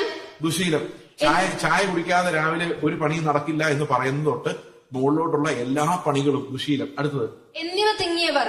അടുത്തത് കുരളക്കാർ, ഏഷണിക്കാർ, ദൈവദ്വേഷികൾ. കുരളക്കാർ എന്ന് പറഞ്ഞാൽ അറിയാം, ഉള്ളിൽ കയ്പുള്ളവരാ. ഏഷണിക്കാരെന്ന് പറഞ്ഞ എന്താണെന്നറിയോ? ബ്രദറെ, നിങ്ങളെ ബ്രദറിന്റെ കഥ കേട്ടായിരുന്നോ? ഞാൻ പറഞ്ഞില്ല. ബ്രദറിനോട് മാത്രം പറയുന്ന കേട്ടോ, പ്രാർത്ഥിക്കാൻ വേണ്ടി പറയുന്നതാണ്. ഇതിനാണ് ഏഷണി എന്ന് പറയുന്നത്. അടുത്തത്, ദൈവദ്വേഷികൾ, ദൈവത്തെ ദ്വേഷിക്കുന്നവർ, നിഷ്ഠൂരന്മാർ, ഗർവിഷ്ഠന്മാർ, ഗമ കാണിക്കുന്നവർ, ആത്മപ്രശംസക്കാർ, തള്ളുന്നവർ, സ്വയം പുകഴ്ത്തുന്നവർ, പൊതുദോഷം സങ്കല്പിക്കുന്നവർ, മാതാപിതാക്കന്മാരെ അനുസരിക്കാത്തവർ, ബുദ്ധിഹീനർ, നിയമലംഘികൾ, വാത്സല്യമില്ലാത്തവർ. നിയമലംഘികൾ എന്ന് പറഞ്ഞു കഴിഞ്ഞാൽ എന്തോ? 2 പേര് പോകുന്ന ബൈക്കിൽ 3 പേര് പോകുന്നതും, ലൈസൻസ് ഇല്ലാതെ കാർ ഓടിക്കുന്ന, സീറ്റ് ബെൽറ്റ് ഇടാതെ ഓടിക്കുന്ന എല്ലാം നിയമലംഘന. നിയമലംഘികൾ. വാത്സല്യമില്ലാത്തവർ, കനിവില്ലാത്തവർ, ഈ വക പ്രവർത്തിക്കുന്നവർ, കേട്ടോണേ, ഈ വക പ്രവർത്തിക്കുന്നവർ മരണയോഗ്യർ. പിണങ്ങിയിരിക്കുന്നവർ, ആരെങ്കിലും പിണങ്ങിയിരിക്കുന്നുണ്ടോ? നിങ്ങൾ മരണയോഗ്യർ. നിങ്ങൾക്ക് ആരോടും സംസാരിക്കാൻ ബുദ്ധിമുട്ടുണ്ടോ? നിങ്ങൾ മരണയോഗ്യർ. നിങ്ങൾ ആരെങ്കിലും ഉയർന്ന് കാണുമ്പം അസൂയപ്പെടുന്നുണ്ടോ? മരണയോഗ്യർ. ഈ വക പ്രവർത്തിക്കുന്നവരെല്ലാം മരണയോഗ്യർ എന്നുള്ള ദൈവന്യായം അവർ അറിഞ്ഞിട്ടും, ആരെന്നറിയോ? നമ്മളല്ല. ഈ ലോകത്തിലെ സാധാരണ മനുഷ്യനോട് നിങ്ങൾ പോയി ചോദിച്ചു നോക്കി. ബൈബിള് കണ്ടിട്ടില്ലാത്ത മനുഷ്യനോട് അവരും പറയും അത്യാഗ്രഹം പാപമാണ്, പിണക്കം പാപമാണ്, അസൂയ പാപമാണ്. അവർക്കെല്ലാം അറിയാം ഈ വക പ്രവർത്തിക്കുന്നവരുടെ മനസാക്ഷിയിൽ ദൈവം വെളിപ്പെടുത്തിയിട്ടുണ്ട്. ഈ വക പ്രവർത്തിക്കുന്നവരെല്ലാം മരണയോഗ്യർ. എത്ര പേര് ദരിദ്രരായി? സ്വർഗത്തിൽ പോവോ? പൊട്ടിപ്പൊളിഞ്ഞു അല്ലേ? ഞാൻ എപ്പോഴേ പൊട്ടിപ്പൊളിഞ്ഞുകൊണ്ട് ഞാൻ നിങ്ങളെ പൊട്ടിച്ചായിട്ട് നിങ്ങൾ വിചാരിക്കേണ്ട. ദൈവത്തിന്റെ നീതിയുടെ വെളിപ്പാടാണ് നമ്മളെ തകർക്കുന്നത്. മനസ്സിലായോ? ആ നീതി എന്ത് വലുതാണെന്ന് മനസ്സിലാക്കും തോറും, ആ സ്നേഹം എത്ര ആഴമുള്ളതാണെന്ന് മനസ്സിലാകും തോറും നമ്മുടെ ദാരിദ്ര്യം വർദ്ധിച്ചു വരും. അപ്പൊ ഒന്നും പുകഴാനില്ല, ഒന്നുമില്ല. കർത്താവ് പറയുന്നത് എന്നറിയോ? പൗലോസ് പറയുന്നത് എന്നറിയോ? എന്തുകൊണ്ടാണ് ഇങ്ങനെ ദൈവം ആക്കിയത് എന്നുള്ള ചോദ്യത്തിന്റെ ഉത്തരം പ്രശംസ എടുത്ത് കളയാൻ വേണ്ടിയാന്ന് പറഞ്ഞു. ഒരു മനുഷ്യനും അവന്റെ സന്നിധിയിൽ പ്രശംസിക്കാതിരിക്കേണ്ടതിന് തന്നെ. എന്തിനാണ് നമുക്ക് ആത്മീക ദാരിദ്ര്യം ദൈവം തരുന്നത്? ഒരു മനുഷ്യനും അവന്റെ സന്നിധിയിൽ പ്രശംസിക്കാതിരിക്കേണ്ടതിന്. റോമാലേഖനം 3:27 എന്താ പറയുന്നത്? ആകയാൽ പ്രശംസ എവിടെ? അത് പോയി. എങ്ങനെ പോയത്? പ്രവർത്തിച്ചു എന്ന് ആർക്കും പറയാൻ പറ്റാത്ത രീതിയിൽ ദൈവം മനുഷ്യന്റെ നീതിയെ തകർത്ത് കളഞ്ഞു. ഓക്കെ, അപ്പൊ എല്ലാവരുടെയും പ്രശംസ പോയി. ഇനി 1 കൊരിന്ത്യ ലേഖനം 1-ാം അധ്യായത്തിന്റെ 28-ാം വാക്യം വായിച്ച്, 28 മുതലുള്ള ഭാഗങ്ങൾ. ഉള്ളതിനെ ഇല്ലായ്മയാക്കുവാൻ ദൈവം ലോകത്തിൽ കുലഹീനവും നികൃഷ്ടവുമായതിനെ ഏതുമില്ലാത്തതും തെരഞ്ഞെടുത്തു. അടുത്തത്, ദൈവസന്നിധിയിൽ ഒരു ജഡവും പ്രശംസിക്കാതിരിക്കേണ്ടതിന് തന്നെ. ഒരാൾ എഴുന്നേറ്റ് പറയരുത് ഞാൻ ഇത്രയും ചെയ്തു കർത്താവേ. പക്ഷെ ഇതിന്റെ പ്രശ്നം എന്താണെന്ന് വെച്ച് കഴിഞ്ഞാല് നമുക്കങ്ങനെ പറയാതിരിക്കാൻ പാടാണ്. നിങ്ങളുടെ ചർച്ചില്, നാട്ടിലെ ചർച്ചില് ഒരു ക്ലോക്ക് മേടിച്ചു കൊടുത്തെന്ന് വിചാരിച്ചു. പ്രാവശ്യം അടുത്ത പ്രാവശ്യം അവിടെ പോകുമ്പോൾ ആദ്യം നോക്കുന്ന ആ ക്ലോക്ക് അവിടെ ഉണ്ടോന്നായിരിക്കും. നമ്മൾ ചെയ്ത പണി നമ്മുടെ ഹൃദയത്തിൽ നിന്ന് പോകില്ല. ഞാനിത് ഒരിടത്ത് പ്രസംഗിച്ചു കഴിഞ്ഞപ്പം അവിടെ പാസ്റ്റർ കളിയെന്ന് ചോദിച്ചു, പാസ്റ്റർ ഈ ചർച്ചിലെ ചെയറെല്ലാം ഞാനാ മേടിച്ചതെന്ന് പാസ്റ്റർ എല്ലാം പറഞ്ഞിട്ടുണ്ടോന്ന്. കാരണം പുള്ളിയെ മേടിച്ചതെന്ന് പാസ്റ്റർ പറയണമെന്നാണ് പുള്ള ആഗ്രഹം. 4 പേര്, അതിന് ചില ആൾക്കാർ ഇങ്ങനെ ഡൊണേറ്റഡ് ബൈ എന്നതിന്റെ ബാക്കിൽ എഴുതിയിട്ട് തരുള്ളൂ. ഒരു ചർച്ചിന്റെ ഒരു ഹോള് പണിതാൽ ഡൊണേറ്റഡ് ബൈ കൊച്ചമ്മ ഫ്രം അമേരിക്ക, അമ്മമ്മ ഫ്രം UK, ഇത് കാണും ലിസ്റ്റ്. പിന്നെ അത് പോട്ടെ, അതെങ്കിലും എന്തെങ്കിലും നശിച്ചു പോകുന്ന കെട്ടിടം വിചാരിക്കാം. മിഷണറിമാരെ സപ്പോർട്ട് ചെയ്യുന്ന ചില ആശാന്മാരുണ്ട്. മിഷണറിമാരെ സപ്പോർട്ട് ചെയ്യുമ്പോൾ അവർ രാവിലെ ബ്രേക്ക്ഫാസ്റ്റ് എന്താ കഴിച്ചെന്ന് ഇവർ അന്വേഷിക്കും. കാരണം ഇവരുടെ പൈസയാ, കണക്ക് വേണം. ആകെ കൊടുക്കുന്ന 3000 രൂപ, അവർക്ക് ജീവിക്കുന്ന 20,000 രൂപ ഉണ്ട്. ഈ 3000 രൂപ കണക്ക് അവർ വേറെ ഉണ്ടാക്കണം. എന്തെങ്കിലും ഒരു സൽപ്രവൃത്തി ചെയ്തു പോയാൽ പിന്നെ അതേൽ നമ്മളങ്ങ് തൂങ്ങുവാണ്. അത്തീലയുടെ നീതി, ഈ അത്തീലയുടെ നീതി കർത്താവ് വരുമ്പോഴല്ലോ ഇതെല്ലാം പറഞ്ഞു. മഹാരാഷ്ട്ര എന്നുള്ളൊരു മിഷണറി ഫാമിലി ഒരു ദിവസം ഞാൻ വീട്ടിൽ വന്നു. അവർക്ക് അമേരിക്കയിൽ നിന്ന് 12,000 രൂപ കിട്ടുന്നുണ്ട്. ഞാൻ പറഞ്ഞു 12,000 രൂപ കൊള്ളാലോ, കുഴപ്പമില്ല. ഇവിടെ ഒരു കുഴപ്പമൊന്നുമില്ല. പക്ഷെ ആഹാരം കഴിക്കുമ്പോൾ വായിക്കാതെ ഇറങ്ങുന്നില്ല. എന്താ കാര്യം? 5,000 രൂപ റെന്റ് 7,000 രൂപ ജീവിതത്തിന് തരുന്നത് അത് നല്ല കാര്യമല്ലേ? അത്രയും ഒരു ടീം തന്നെ അത്ര തരുന്നുണ്ടല്ലോ. അപ്പൊ പുള്ളി പറഞ്ഞു, പക്ഷെ എന്താ ബ്രേക്ക്ഫാസ്റ്റ് കഴിച്ചതെന്നും എന്തൊക്കെയാ വീട്ടിൽ വാങ്ങിച്ചതെന്നുള്ള ഫുൾ ബില്ലും അവർ ഓട്ടോ യാത്ര ചെയ്തെങ്കിൽ അതിന്റെ വരെ ബില്ല് മേടിച്ച് ഫോട്ടോ എടുത്ത് അയച്ചു കൊടുക്കും. ഞാൻ പറയും, നിങ്ങൾ വല്ല അടിമയായിട്ട് വല്ല ആഫ്രിക്കയിൽ പോയി ജീവിക്കുന്നത് ഇതൊക്കെ നല്ലത്. ആ മിഷണറിക്കുള്ള വിഷൻ ഈ കാശ് അയച്ചു കൊടുക്കുന്നവർക്കില്ല. പക്ഷെ അവിടെ കിടന്ന് കർത്താവിനെ സാക്ഷിക്കുന്ന ആളെ നിയന്ത്രിക്കാൻ ഇവിടുത്തെ മാമു. പ്രിയ സഹോദരങ്ങളെ, കർത്താവിന് കൊടുക്കുമ്പം എന്റെ കൈ വിടണം. എന്റെ അല്ലത്. CSIക്കാര് ഈ സ്തോത്രാഴ്ച എടുക്കുന്നതിന് മുമ്പ് ഒരു പ്രാർത്ഥന ഉണ്ട്. CSIക്കാരുടെ പാഠപുസ്തകത്തിൽ പ്രാർത്ഥനാ പുസ്തകം എന്താണെന്നറിയോ? Thank you. ഒരു പ്രാർത്ഥന ഉണ്ട്. അതെങ്ങനെയാ? കർത്താവേ, അത് ഭയങ്കര ബ്രോക്കൺനെസ്സാ പറയാൻ. ഞങ്ങൾ നിനക്കൊന്നും തരുന്നില്ല, തരാൻ ഞങ്ങൾക്ക് കഴിയുകയുമില്ല. നിന്റെ കയ്യിൽ നിന്ന് വാങ്ങിച്ച് നിന്റെ കയ്യിലേക്ക് തന്നെ വെക്കുന്നതേ ഉള്ളൂ എന്ന് പറഞ്ഞിട്ടാണ് ഒരു ഈ സ്തോത്രാഴ്ച എടുക്കുന്നത്. ഒന്നും പുകഴാനില്ല. പ്രശംസ എവിടെ?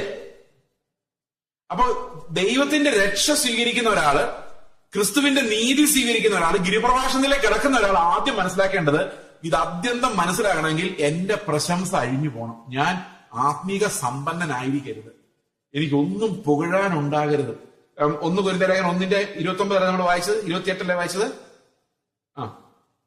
അടുത്ത വാക്യം വായിച്ച് 29 വായിച്ച്. നിങ്ങളോ അവനാൽ ക്രിസ്തു യേശുവിൽ ഇരിക്കുന്നു.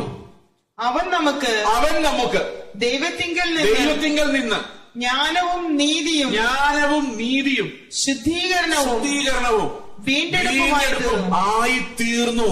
Christ is my righteousness. അപ്പൊ ഈ നീതി, ഈ ഗിരിപ്രഭാഷണത്തിന്റെ നീതി ആരാണ്? അതൊരു വ്യക്തിയാണ്, ക്രിസ്തുവാണ്. ദൈവത്തിന്റെ നീതി is Christ. Christ is the righteousness. അപ്പൊ നമ്മൾ ആ നീതിയുടെ മുമ്പിൽ വണങ്ങുക ചെയ്യുന്നത്. ഞാൻ പറയാം, കർത്താവേ, ഞാൻ ബലഹീനനും പാപിയുമാണ്, ഒരു ഗുണവുമില്ലാത്തവനാണ്. ആ ഒരു വർഷിപ്പാണ് ഈ നീതിയെക്കുറിച്ച് കേൾക്കുമ്പോൾ നമ്മുടെ ഉള്ളിലേക്ക് വരേണ്ടത്. കാരണം Christ is the righteousness. Christ gave us the righteousness എന്നല്ല, ക്രൈസ്റ്റ് ഷോഡ് ദ റൈച്ചസ്നെസ് എന്നല്ല, ക്രൈസ്റ്റ് ഈസ് ദ റൈച്ചസ്നെസ്.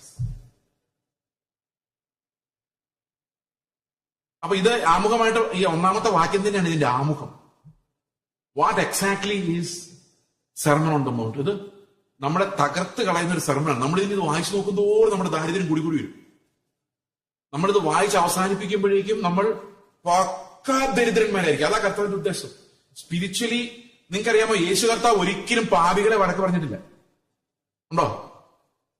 വഴക്ക് പറഞ്ഞിട്ടില്ല. അവരോട് ഭയങ്കര കരുണയോടെ സംസാരിച്ചത്. കാരണം ഒരു രോഗികളെ പോലെ, ഒരു രോഗി വൈദ്യന്റെ അടുത്ത് വരുമ്പോൾ ആ വൈദ്യനെ രോഗി എങ്ങനെ കാണുന്ന ആ സ്നേഹത്തിലാണ് കർത്താവ് ഓരോ പാപിയും കണ്ടത്. വലിയ പാപിയാണെങ്കിൽ കൂടുതൽ കരുണ. നിങ്ങൾ ആലോചിച്ച് നോക്കി, ഒരു നമ്മുടെ നാട്ടിൽ സർക്കാർ ആശുപത്രി ഉണ്ട്. സർക്കാർ ആശുപത്രിയിൽ പണ്ടത്തെ കാലത്ത് മഞ്ഞ മരുന്ന്, വെള്ള മരുന്ന്, അറിയോ പരിപാടി? മഞ്ഞ മരുന്ന് എന്ന് പറഞ്ഞാൽ വയറിളക്കം മാറാനുള്ളത്, വെള്ള മരുന്ന് എന്ന് പറഞ്ഞാൽ പനി മാറാനുള്ളത്. ഇതാണ് അവിടുത്തെ പണ്ടത്തെ. അത്ര എടുത്തു കൊടുക്കുന്നവർ ശ്രദ്ധിക്കുന്നുണ്ട്, ഈ വാങ്ങിക്കുന്നവർ അത് നോക്കുന്നു. ഇപ്പം ഡെവലപ്പായി. ഇപ്പൊ നമ്മൾ ഡോക്ടർമാരൊക്കെ എപ്പോഴും ഉണ്ട്, കുറിച്ച് കൊടുക്കുന്നു. പക്ഷെ ക്യാൻസർ, ഹാർട്ട് അറ്റാക്ക്, ഇങ്ങനെയുള്ള വലിയ വലിയ കാര്യങ്ങൾ അറ്റൻഡ് ചെയ്യാൻ ആ ഹോസ്പിറ്റലിന് പറ്റിയില്ല. അതൊരു പ്രൈമറി ക്ലിനിക്കാണ്. കൂടുതൽ പ്രശ്നമാണെങ്കിൽ അവർ എന്നോട്ടേക്കും കൂടിയ സൂപ്പർ സ്പെഷ്യാലിറ്റി ഹോസ്പിറ്റലോട്ടയക്കും. അപ്പൊ കൂടിയ രോഗമുള്ള ഒരാളെ കാണുമ്പോഴാണോ, കുറച്ച് രോഗമുള്ള ഒരാളെ കാണുമ്പോഴാണോ കൂടുതൽ സിമ്പതി ഉണ്ടാകുന്നത്? കൂടിയ രോഗമുള്ള ഒരാളെ കാണുമ്പോഴല്ലേ. അപ്പൊ ശരിക്കും ഒരു ചെറിയ പാപിയെ കാണുമ്പോൾ തോന്നുന്നതിനേക്കാൾ ആർദ്രതയും മനസ്സലിവും അനുകമ്പയും ഒരു ഘോര പാപിയെ കാണുമ്പോൾ ഉണ്ടാകണ്ടേ? ഇവിടുത്തെ പരീക്ഷന്മാർ പറഞ്ഞതറിയാം, അവനൊക്കെ എങ്ങനെ നടന്നാന്നറിയാം, അവന്റെ കൂടെ നിന്ന് ആരാധിക്കാൻ എന്നെ കൊണ്ട് പറ്റില്ല. നിങ്ങൾ ഇറങ്ങിപ്പോക്കും. അവർക്കുള്ളതാ സഭ. ഞാനെന്റെ സഭയെ പറഞ്ഞിട്ടുണ്ട്, നിങ്ങളൊരാളെ കുറ്റം വിധിച്ച് മാറ്റി നിർത്തിയാൽ അയാളുടെ കൂടെ ഞാനും ഇറങ്ങിപ്പോകും. കാണാതെ പോയ ആ ഒരാടാണ് 99 നീതിമാന്മാർ ഇവിടെ ഇരിക്കുന്നതിനേക്കാളും നല്ലത്. ഈ 99 ആടുകളുടെ കൂടെ ബിരിയാണി കഴിക്കുന്നതിനേക്കാളും നല്ലത് ഒരാടിന്റെ കൂടെ പോയി കഞ്ഞിവെള്ളം കുടിക്കുന്നതാണ്. അതാണ് കർത്താവിന്റെ കാഴ്ച. പാപിയെ കാണുമ്പം ഈ വിശ്വാസികള് പാപികളെ കാണുമ്പോൾ, നമ്മളെക്കാൾ കുറഞ്ഞവരെ നമ്മൾ വിചാരിക്കുന്നവരെ കാണുമ്പോൾ നമ്മൾ അവരുടെ മുമ്പിൽ വണങ്ങത്തക്ക രീതിയിൽ നമ്മൾ തകർക്കപ്പെട്ടവരായിരിക്കും. എന്ന് പറഞ്ഞാൽ നമസ്കരിക്കുന്ന കാര്യമല്ല ഞാൻ പറയുന്നത്, ബഹുമാനത്തോടെ അവരോട് സംസാരിക്കത്തക്ക വണ്ണം, അവനെ എന്നേക്കാൾ ശ്രേഷ്ഠനെന്ന് കാണത്തക്ക വണ്ണം ഞാൻ തകർക്കപ്പെട്ടവനായിരിക്കും.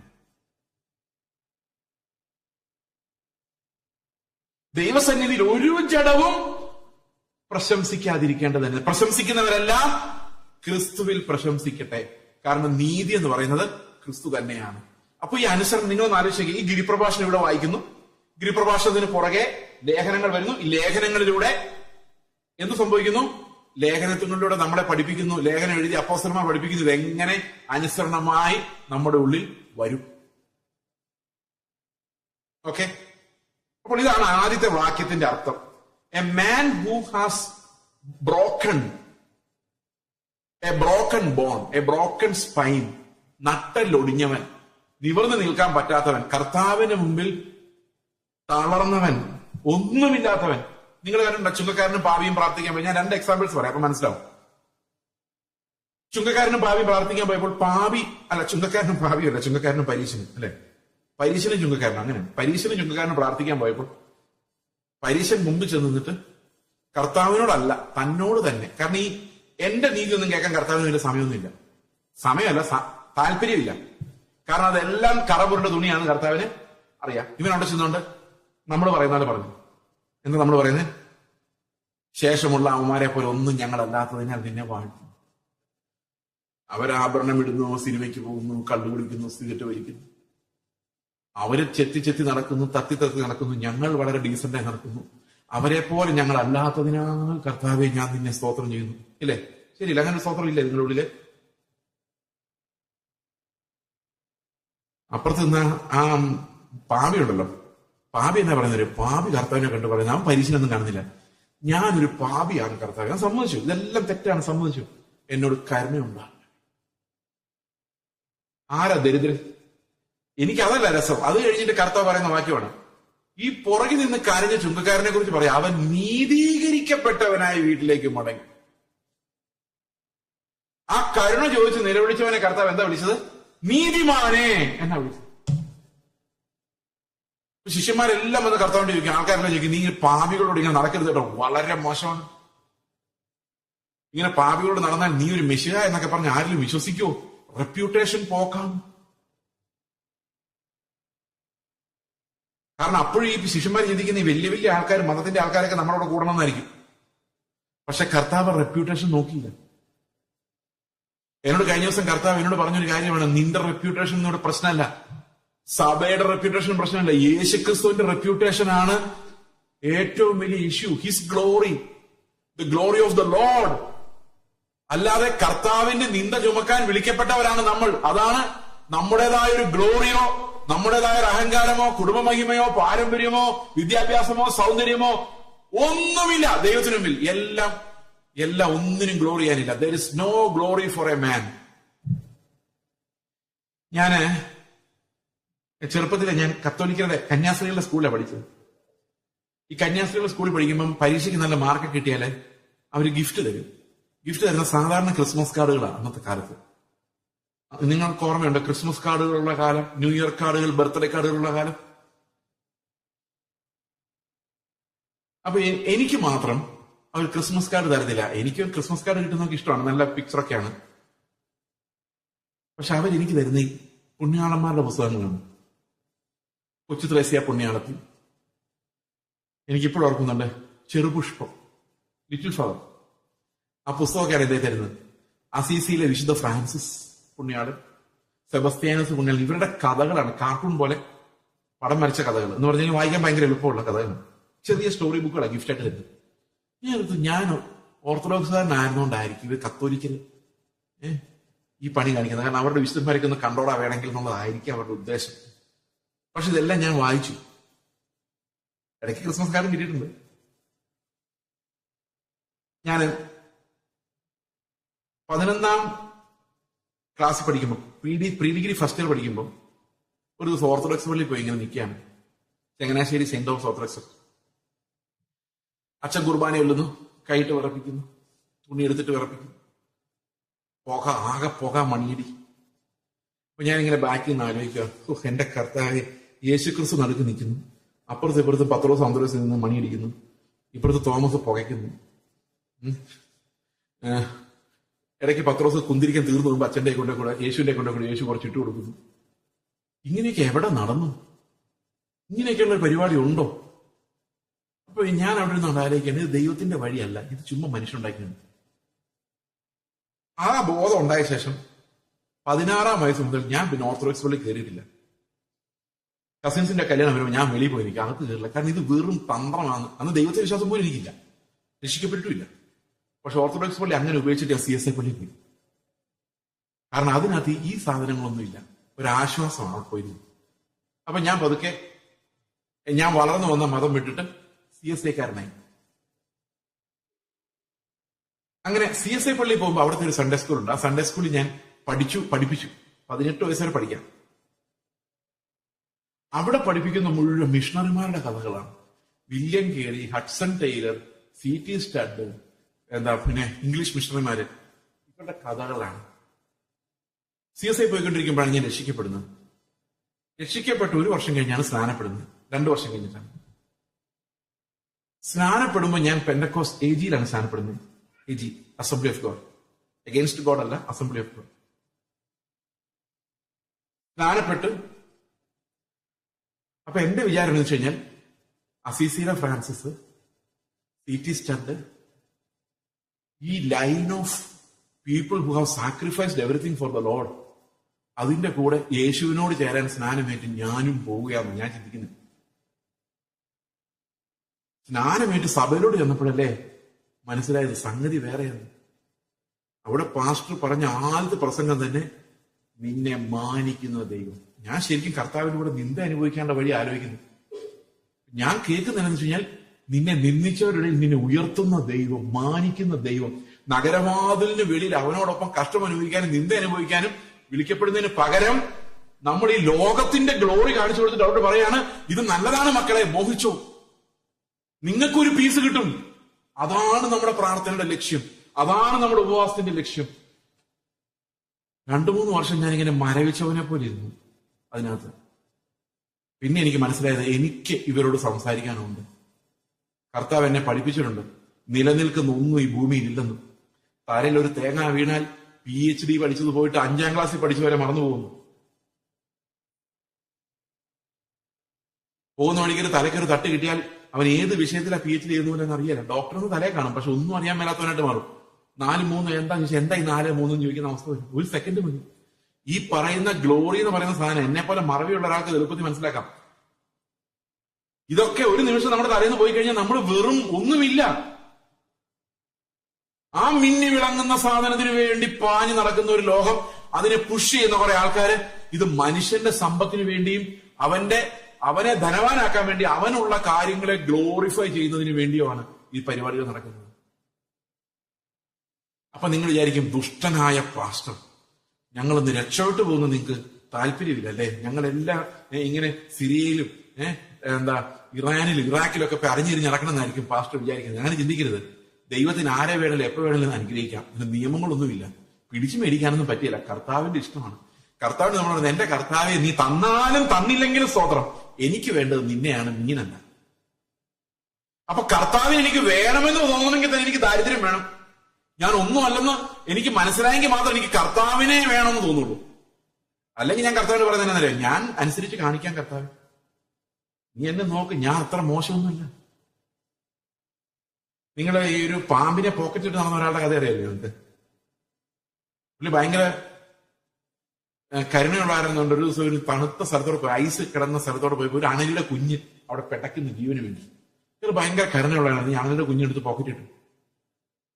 കുറച്ചേരം കഴിഞ്ഞ്, അണലി എന്ന് പറഞ്ഞാൽ അറിയാലോ, വൈപ്പർ, പിള്ളേർക്ക് അറിയില്ല, സ്നേക്ക്, വെരി വെനമസ് സ്നേക്ക്. ഇത് തണുത്ത് വിറച്ച് ചാകാൻ തുടങ്ങുമായിരുന്നു. ഇത് പോക്കറ്റിൽ കിടന്ന് ഇവന്റെ ചൂടടിച്ച് ജീവൻ വെച്ചപ്പോൾ ഒരൊറ്റ കുത്തു വെച്ചു കൊടുത്തു. അപ്പൊ ഇയാൾ ഈ പാമ്പിനോട് ചോദിച്ചു, ഏത് ഭാഷയിൽ അതിനോട് ചോദിക്കരുത്, കഥയെ ചോദ്യമില്ല. പാമ്പിനോട് ചോദിച്ചു, നീ എന്തിനാണ് എന്നെ കുത്തിയത്? അപ്പൊ പാമ്പ് പറഞ്ഞു, ഞാനൊരു പാമ്പാണ്, എന്നെ കൊണ്ട് ഇത്രേ പറ്റുള്ളൂ. നിങ്ങൾക്ക് ബോധം ഉണ്ടായിരുന്നല്ലോ, ഞാനൊരു പാമ്പാണെന്ന് മനസ്സിലായിരുന്നല്ലോ. അത് കണ്ടപ്പോ ഒന്നീ നിങ്ങൾ എന്നെ ഉപേക്ഷിച്ചിട്ട് പോകണമായിരുന്നു, അല്ലെങ്കിൽ എടുത്ത് ദൂരോട്ട് കളഞ്ഞ് ചാവട്ടെന്ന് വിചാരിക്കണമായിരുന്നു. പോക്കറ്റ് ഉണ്ടെന്ന് ഞാൻ എഴുന്നേറ്റ് നന്ദി പറയും നിങ്ങൾ വിചാരിച്ചോ എന്ന് പാമ്പ് എന്നോട് ചോദിച്ചാൽ ഞാൻ എന്നാ പറയും? ഒന്നും പറയാനില്ല. കാരണം നമ്മൾ വിചാരിച്ചാലൊന്നും നമ്മുടെ ഈ പ്രകൃത സ്വഭാവം മാറ്റാൻ പറ്റത്തില്ല. കർത്താവ് തന്നെ നമ്മളെ നന്നാക്കാൻ ശ്രമിക്കുന്നില്ല. അറിയാത് ഉണ്ടോ? ഇല്ല. കർത്താവ് നമ്മുടെ പഴയ ജഡത്തെ ക്രൂശിച്ചിട്ട് പുതിയതാക്കുക. കാരണം ഈ പഴയത് നന്നാക്കാൻ പറ്റിയില്ല. ഈ പഴയ മനുഷ്യനെ നന്നാക്കിയെടുക്കുന്ന പരിപാടിയല്ല ശിഷ്യത്വം എന്ന് പറയുന്നത്. പുതിയ മനുഷ്യൻ ഉരുവായാൽ മാത്രമേ, വീണ്ടും ജനനം നടന്നാൽ മാത്രമേ, പുതിയൊരു സൃഷ്ടി ആയാൽ മാത്രമേ ക്രിസ്താനുരൂപമായി സൃഷ്ടിക്കപ്പെടുന്ന ആ പുതിയ മനുഷ്യന് മാത്രമേ ഇത് അനുസരിക്കാൻ പറ്റുള്ളൂ.